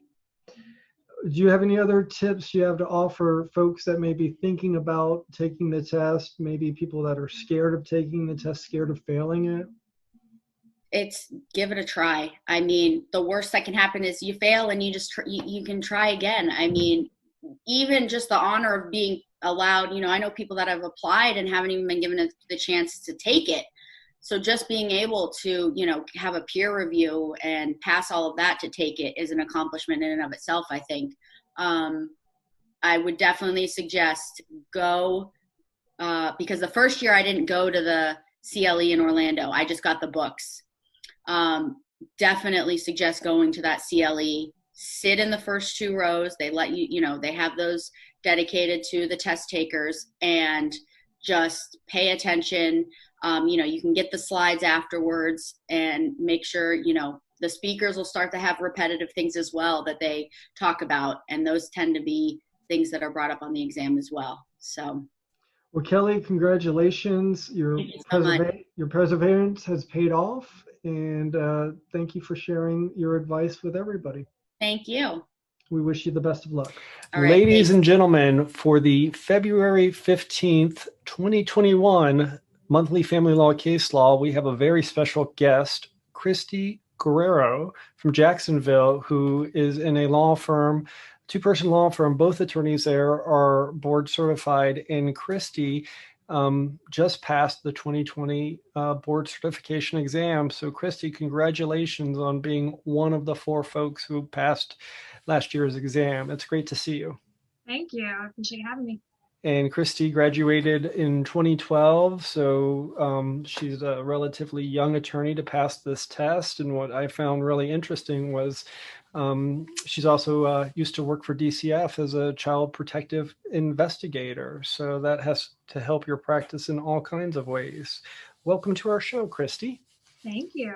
Thank you. So the topic is tips on how to pass the board cert exam. And last year we had 4 people pass it. And we're trying to get that number up, that passage rate up, and was wondering, what steps did you do to approach studying for this exam? So I had the best intentions. I honestly, the application date snuck up on me. So the year that I could have applied to sit, I did not get my application in on time. But what that meant was that I had a full year to study before I could even apply to sit for the following year. So I marked every Friday off on my calendar for the entire day. I'm going to study, and I'm going to set aside plenty of time. That never happened, not even the first time, because, we're family law attorneys and fires happen. And the very last thing that I was able to do that week was to sit down and study when I needed to prep for the hearing for next week. So then it really came down to timing of it. Again, I started in December thinking, okay, I'm going to buckle down and do it now. I might have gotten a few hours of study time in December. The bulk of what I did happened after the board cert review class. I did put the 100 hours in. I stopped counting at some point. So my best guess is I put in about 100 hours. For me, I studied the same way that I studied for every law school exam, for the bar exam. I read the outlines. I read the red books cover to cover. I then went back and outlined them, and then I went over my outlines again and again and again. I was never really an acronym person, but that was the only way I could find to get myself memorizing all of the statutes and all the factors. And so I did that. And yeah, for me, I think the best thing that I did for myself is the week before the exam, I rented a house in Tampa, and I took myself there and did nothing but study for this exam for that week. You have busy practice. I've got a family at home. There was no way to do it for me other than to completely remove myself from all of it and just devote that time to studying. And I found that to be really, really helpful. And if I had it to do again, thankfully I don't. I would definitely do that again. Now, there's a lot of criticism that the test is just too hard, and they give you all the core areas and the subcore areas, so you know what's going to be tested. Did you think the test was a fair representation of what they told you was going to be on it?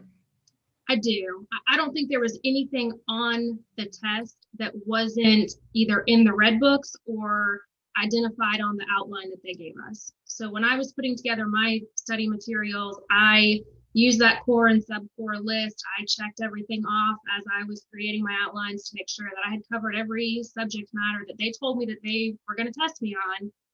And I knew everything that I needed to know. The test is difficult, but it should be. And clearly it can be passed, but you've got to put in the work and know the material in order to do it.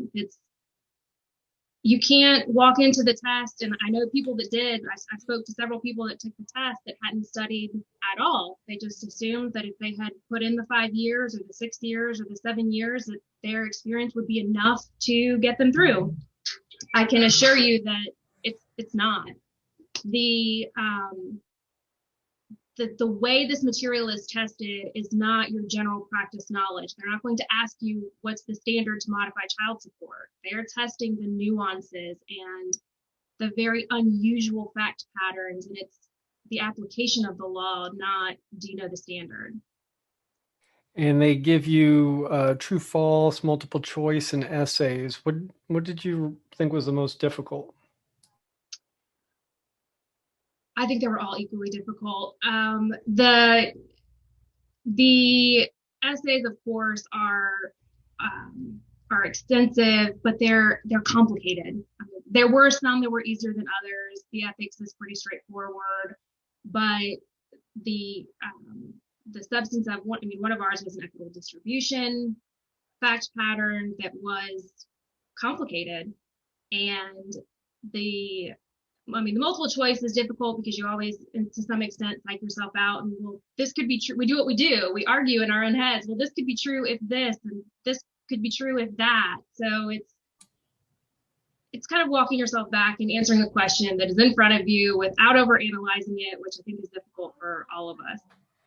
Did you, in between your break, did you happen to talk to anyone and get psyched out at the test, or how did that go? So it's really interesting. Yes, people didn't come back for the second half of the test. I think those were the people that also had not put any time to study, who thought that they could just show up and take the test and pass it. They didn't realize how difficult it was actually going to be. But for me, the first part of the test was the multiple choice, and I felt really good about it. But yeah, it's hard. It's no different than the bar exam. Everybody walks out feeling as though they just bombed it. There's no way I passed that exam. But don't talk to anybody. If you know it, you'll know it, and you'll be fine. And I think this year they're doing it remotely based on the pandemic issues, and you will have a proctor watching you as you take the exam to make sure you're not looking at anything. So I think they're doing it kind of like the bar exam. When you took the test, did you type your answer or did you write it old-fashioned way? I took a laptop and I typed. I can't imagine having enough time to have gotten through all of the essays had I handwritten them, at least not have gotten as much information that I would have wanted to. But I'm faster typer than I am handwriting. Several people did handwrite the exam. I would not. I would highly recommend taking a laptop in. It's not cumbersome. You are able to bring a laptop bag in with you. Well, it's at home now, so remotely, but yeah, I would not handwrite. And were you able to get all your package in before the test, where you knew you would be, if you sat for the test, you knew you had already passed peer review and all of the requirements, or were you a little late in your application? So because I had missed the application deadline the year before, I knew this go round what it was going to take to get that application in and done. So I started that process early, and I got it in on time. I did have to supplement my application with some extra information, but that was an easy process. I only had to do that once, and so by the time I sat, I was not concerned about my application at all. I knew that was going to be just fine. A lot of people, I think, don't appreciate it, that it's very similar to applying for the bar, and it does take a lot of time for the board cert committee to process all of that. And as a past committee member and chair, it's amazing really how much weight they put into peer review and how seriously they take that. So if you are past that process, I think, that says a lot about you as an attorney, that you're even allowed to sit for the exam. Absolutely. So all the folks that are out there nervous like you were before you took the test, do you have any tips that might give them comfort or some additional direction? There's no magic trick. There's no secret. None of us that pass know anything that people sitting in front of their exam materials don't. If you have practiced well in your career, if you've been a good, thorough lawyer, if you have done your research and been prepared for every hearing you've ever walked into, then studying for this exam you're going to be okay. Yes, you're going to learn new things. I learned new things. I walked out of the test after the experience was over and thought, even if I don't pass this exam, I'm a better lawyer for having studied for and taken this test. So I've come out better, regardless of the exam result. So it's a feat, and the test is difficult, but if you put in the time and do the work, it is a manageable mountain to climb. And when did your partner, Molly, become board certified? She passed the exam the year before that I took it. So you guys have a little niche going on, a nice little boutique firm in Jacksonville. Yes. We're sad that we cannot market our firm as a board certified firm, but we do, put a little check out there that yes, both of the partners of the firm, we do have some other attorneys here that are not yet board certified, but they will be on their way shortly. Well, Christy, we appreciate your time today, and thank you for sharing some tips with our viewers. And Absolutely. We wish you the best of luck in your career, and we're very proud that you passed this test. So congratulations. Good luck, everybody. Hello, I'm here to talk to you about becoming board certified as a marital and family law attorney in the state of Florida. Why should you become board certified? I think there's two primary reasons. Either you're motivated by enriching your life personally, or you might be motivated for monetary reasons, and we're going to discuss both of those. I became board certified because I perceived it as a challenge. I wanted to expand my horizons as a marital and family law attorney and challenge myself to become like some of the people that I would see at lectures and around the state that were preeminent. That's why I did it. I can tell you that during the process, it was very rewarding. Some people say the most you know about law is when you take the bar exam. The most you will ever know about marital and family law is once you complete studying for the marital and family law certification examination. You'll know about the substantive law, you'll know about the case law, about the rules, and about evidence and professional conduct. So for that reason, I would encourage you to do it. I would also tell you, during the course of becoming board certified, I created many new friendships that I've maintained over the decades. Well, that's the reason for becoming board certified from a personal enrichment perspective. From a business perspective or a business model, why become board certified? Well, the designation of being board certified will enable you to secure clients you might not otherwise secure. Attorneys from out of state, attorneys from out of town are more likely to refer clients to you. The types of clients and the types of cases that you try will become higher profile, more exciting cases, more interesting cases. And as a result of that, there are going to be cases where you deal with more moneyed individuals. In turn, you will earn more money. And because you're board certified, you can justify an enhanced hourly rate when you appear before a judge.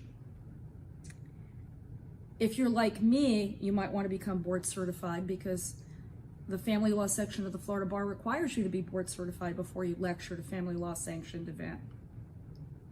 And if you're interested in becoming a member of the Academy of the American Academy of Matrimonial Lawyers, it is a prerequisite. These are just some of the reasons for becoming board certified. And for these reasons and many others that my colleagues who are board certified on this video will talk to you about, I encourage you to accept the challenge I'm throwing out to you and become board certified. Good luck. Welcome to Stephen's Sandbox, a segment where a Florida family law legend steps into the sandbox with Eddie or Karen Stevens to discuss ethics, professionalism, their career, and staying sane in such a high conflict industry. Are you ready? It's time to step into Stephen's Sandbox. Okay, so we're here on our next installment of Family Law Legends, and we have with us here today the one, the only Joel Weissman. And Mr. Weissman and I are going to chat about some of the wonderful things of family law, how Joel wound up being where Joel is today, and all those sorts of fun facts and stories. So good afternoon, Joel. It's nice to see you. Good afternoon, Karen. Thank you so much for doing this and spending time with me. I'm very excited to chat with you. So I wanted to kind of dive deep here and ask you, how did Joel Weissman, who was Joel Weissman before family law Joel Weissman? Joel Weissman, in advance of family law, was a prosecutor for the 15th Judicial Circuit. He was the chief of the Career Criminal Division, left the office in late 1979, opened practice over on One Clear Lake. And in the same building at the time that I opened practice was another young fledgling lawyer by the name of Barry Krischer, who became our state attorney. And Barry had a minor matrimonial case that he referred to me based upon some contract dispute. And that contract dispute turned into a national frenzy based upon the wife accusing my client of being responsible for his former wife's murder. And that case was known as Sullivan, and it is still somewhat infamous today. So that lovely experience got you sucked into this world of family law, huh? And that led me into the family law arena, in which I embraced it. It had every aspect you could imagine. Criminal law, tax, contracts, and it also had some family law involved with it. Every once in a while, right? So when you were starting out back, we won't talk about the years, even though you already mentioned it, but back when Joel started. So did you have any mentors, any people you looked up to, maybe even people that didn't know that they were mentoring you in their experiences? There was a lawyer who I would communicate with from time to time. His name was Tobias Simon. As probably the bar knows now, each year someone is awarded the Tobias Simon Award, who donates and allows themselves to assist the underprivileged. And Mr. Simon was my mentor for many years. I would contact him and he would advise me on how to proceed both professionally and responsibly. Awesome. And anything, if you look back in your experience of practicing in this field, any story that stuck out in your mind about maybe something that was hard and you learned your lesson the hard way, or you got schooled on something at one point? I know that's hard to imagine, but well, something. I'm not sure it's my lesson as opposed to the lesson. Fair enough. When we commence the practice of law, we commence it with our eyes wide open and we have great expectations. We develop a reputation almost immediately, and that reputation follows us forever. The one aspect that I've always honored was not to castigate my fellow lawyer the course, it may come back to be detrimental in some form. And the perfect example that I can provide you is that when I was young and enthusiastic, there was a lawyer on the other side of me that constantly berated, whether it was the opposing party, the opposing counsel, or even a witness. And as it turned out, this person who was causing such pejorative problems for people berated the wrong individual, who ultimately became a circuit judge. And during a controversial fee hearing in which I participated with this other lawyer, the judge made a decision, and the lawyer objected, saying that it was the wrong decision. And the judge used the following words to this particular lawyer. In essence, do you remember berating me and calling me ignorant? So you cannot expect me to make a ruling because I'm an ignorant person still in your favor. And that came back to be resonating to me all of the time, that what you say to someone may be harmful or helpful, but you need to really be careful of the words, because you never know who you're going to meet later on in your career. I think that's an excellent point, because the community out there, the more you do it, and when you're in it for a number of years, you realize how small it is. So I completely understand what you're saying there. So in your time and practice, do you have any fun stories, anything memorable that sticks out that you're still sitting here chuckling in your head or laughing to yourself about years later? Well, there's so many. But the issues that I remember the best are different than the issues today. Because years ago, we had only fax machines. And so we only communicated by fax. And one of the ways to stop communicating, which is unlike today, was we just shut the fax machine off. So you never had to worry about communicating. But in this modern era today, with the emails and the texts, that's not a possibility. And that's one difference in the practice of law. The other difference that comes to my mind is the camaraderie that we used to have.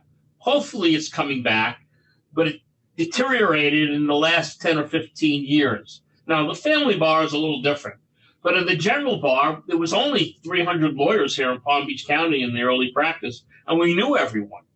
And so we didn't have the same difficulties as we do today, because today we're almost anonymous, and you do not even meet the person, you just email the person.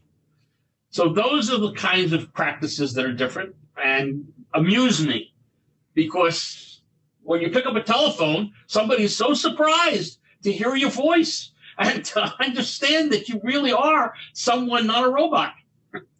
Absolutely. Absolutely. Thinking about where you are today, you're a board certified matrimonial attorney here in Florida. And if there was someone sitting out there listening to this interview thinking about, should I sit for a board certification exam? Is that something that's beneficial to my career? What sort of advice would you give them, and what would you recommend? Every moment that you could be more intense in the field, you should embrace.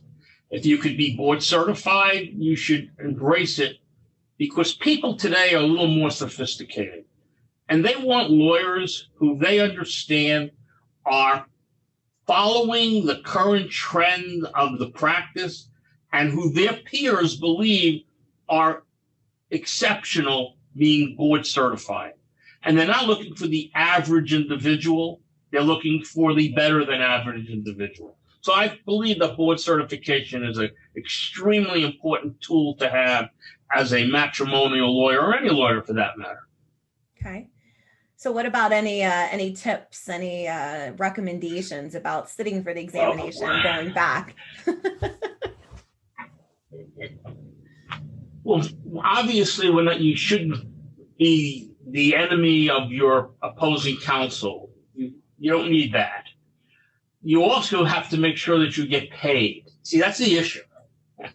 As a practicing lawyer, one of the foremost things that need to be done is to be paid. And so you need to be honest with your client.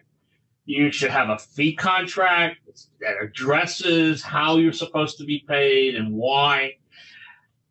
And as a lawyer today, because there's so many of us, you do not take for granted that client's ability to always be there for you. There's really not as much loyalty as there was. So that client is important, but it is not the end all. And so the lawyer should remember to be independent of the client and respect the client, but the client is a person who is there for services and should be paying for your services. And once you pass that proposition that, well, they're my friend, that's when you're going to see yourself in deep trouble regarding your collection of fees and costs. Okay.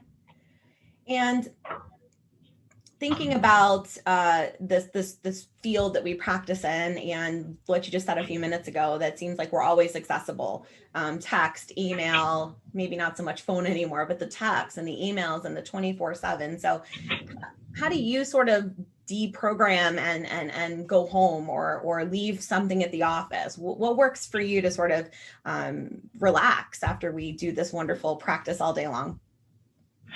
Well, I'm in a fortunate category that I do not have as many clients as others who are required to have a substantial cash flow. So I'm going to talk to you from 45 years of experience. Second level is I'm always accessible if you want to literally pay for that accessibility more so on a weekend than you would on a weekday.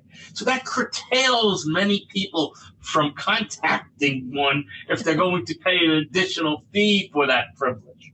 But the third level is that there really needs to be some decompression. And I try as best as I may, shut down on the emails, the texts, understanding that they'll be there and that the client knows that I'll be responding, but not instantaneous. As I tell my clients, I am not a microwavable lawyer that you just put in and turn on. It will take some time, but it will eventually, it'll be responded to. And if there's a real emergency, then 9/11 is the only answer, because Joel Weissman doesn't handle emergencies well on weekends. I like that, the microwavable lawyer. That's good. I mean, are these discussions that you recommend people, from your experience, that people have in the initial consultation? You think that's something that's important from the get-go? Say that again, Karen. I said, do you think that these sort of boundaries, limitations, these sorts of, how you're accessible or not, is that something that you think should happen in the initial consultation when someone's meeting with an attorney, or how do you handle it after all these years? Well, there's two levels, as you know, in the matrimonial field. There's the children issues, and then there's the financial issues. And so regarding the children issues, boundaries and filters are not necessarily adhered to. People are distraught because something happened with their child, which is understandable, and they need a response. And I try to be as responsive to that as possible. The financial issues is a different level. I try to explain to the clients that the financial issues will be a little bit more tardy, but they'll ultimately be resolved. And unless someone is literally removing the house from the foundation, I don't expect them to contact me in an emergency over whether or not someone's spending some extra dollars that they shouldn't be, or not paying an invoice that should have been paid on a Saturday as opposed to a Monday. Okay. And we've had an exceptionally bizarre past year, especially in this kind of practice. So you're looking back at 2020 now. How do you think we've done as a group, as a profession of just lawyers or matrimonial attorneys? How do you think we've done transitioning into this sort of new electronic world? It has been tedious, but it has also been very fruitful.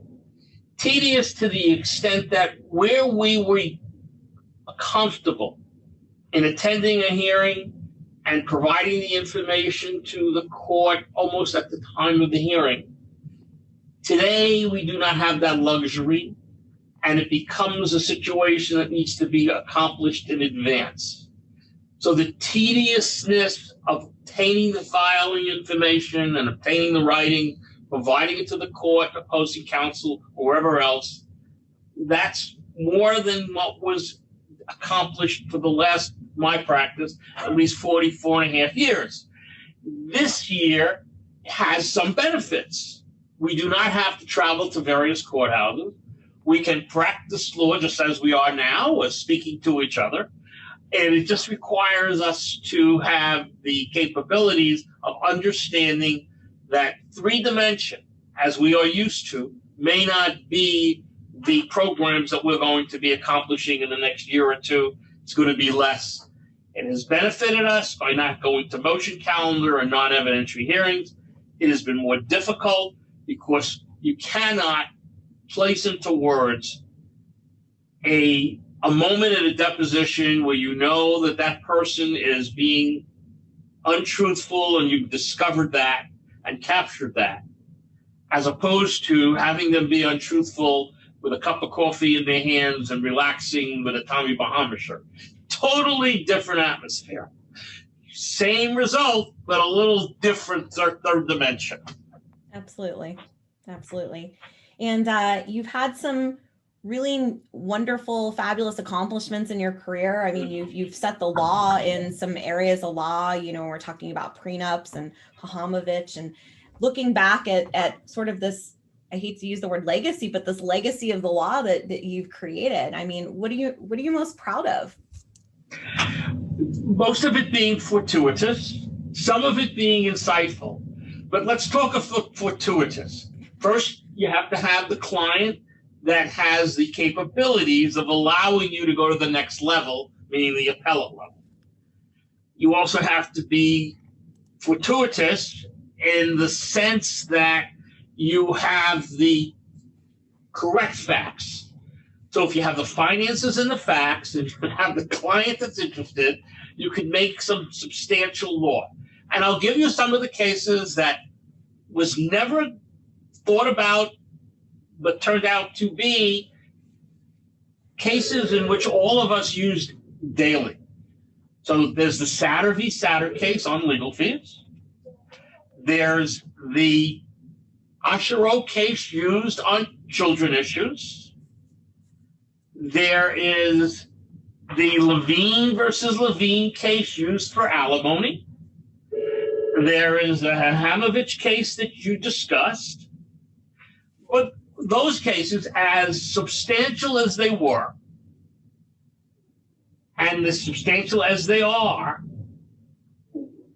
they were cases in which the clients had the capabilities and desire to create substantive law for others. The case that I found to be most interesting and certainly ordinary was I represented a young lady whose husband was the founder of some very substantial mutual fund. And the prenuptial agreement was rather simplistic. If either one of them committed adultery, then something good would happen or something bad would happen. And in her case, she was going to receive substantial sums every month if he committed adultery. She finds in her home in the state of Vermont a bed sheet, a nightgown, and some hair samples. And I have them laboratory tested for DNA, and I have her DNA. And sure enough, it's not hers, it's a female and a male. So in our practice, we know that we have a request to produce, and I went into court on a very simple request to have DNA samples from the husband.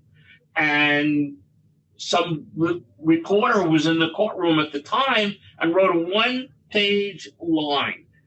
Wife's lawyer requests DNA to prove adultery. Unbeknownst to me, that one-page line became the headline throughout the world. I seem to be the first lawyer that ever requested that. And because of that, I went on the Oprah Winfrey Show. And here it was, for no purpose other than to assist my client as we ordinarily would do. And so that moment in time, with the other cases and the fortune that I've had, compelled my name around a little bit more, and now gave me national attention and international attention over one simple motion. Can I have a DNA sample so I can prove that you've been salacious in your life? All the accomplishments, and it was the bed sheet and the DNA that got you on Oprah, right? There you go. All of the things that we could have done. Look at what here, look at this, and look at that. Wonderful. But this is what we need. We need titillating information. We need something scandalous. We don't need I love it. What the law may provide and how it can help countless others. But we want to know about the scandal of the sheet and the nightgown and the hair sample. See, everybody always thinks family law is sexy, and it's only sexy like 1% of the time, right, Joel? Like maybe 1% of the time. The other 99 when you're going through bank statements, not now, so sexy. you have to tell your readers that, you and I were adversaries, and we made every moment possible as aggravating as we could to each other. But at the end of the day, we knew that we were representing clients. We weren't representing each other. Absolutely. And that we always were professional and continue to be so. And I'm sitting here interviewing you now and thinking of you as one of the legends in the field later, because you are that true gentleman. So I appreciate well, that. and that's the point. If we could express any moment why matrimonial lawyers ought to be kind to each other, it is because the clients will always be there. And they may want us to be combative, but that's the courtroom, not outside the courtroom. And we never know when we're going to need each other for whatever purpose. And if we don't have each other, then we really have nothing in this practice of law. I couldn't agree more. So I really appreciate you chatting with me, Joel, and letting me interview you for this little segment of legends in the field. And I truly, truly believe that you are one of them and continue to be one of them. So thank you.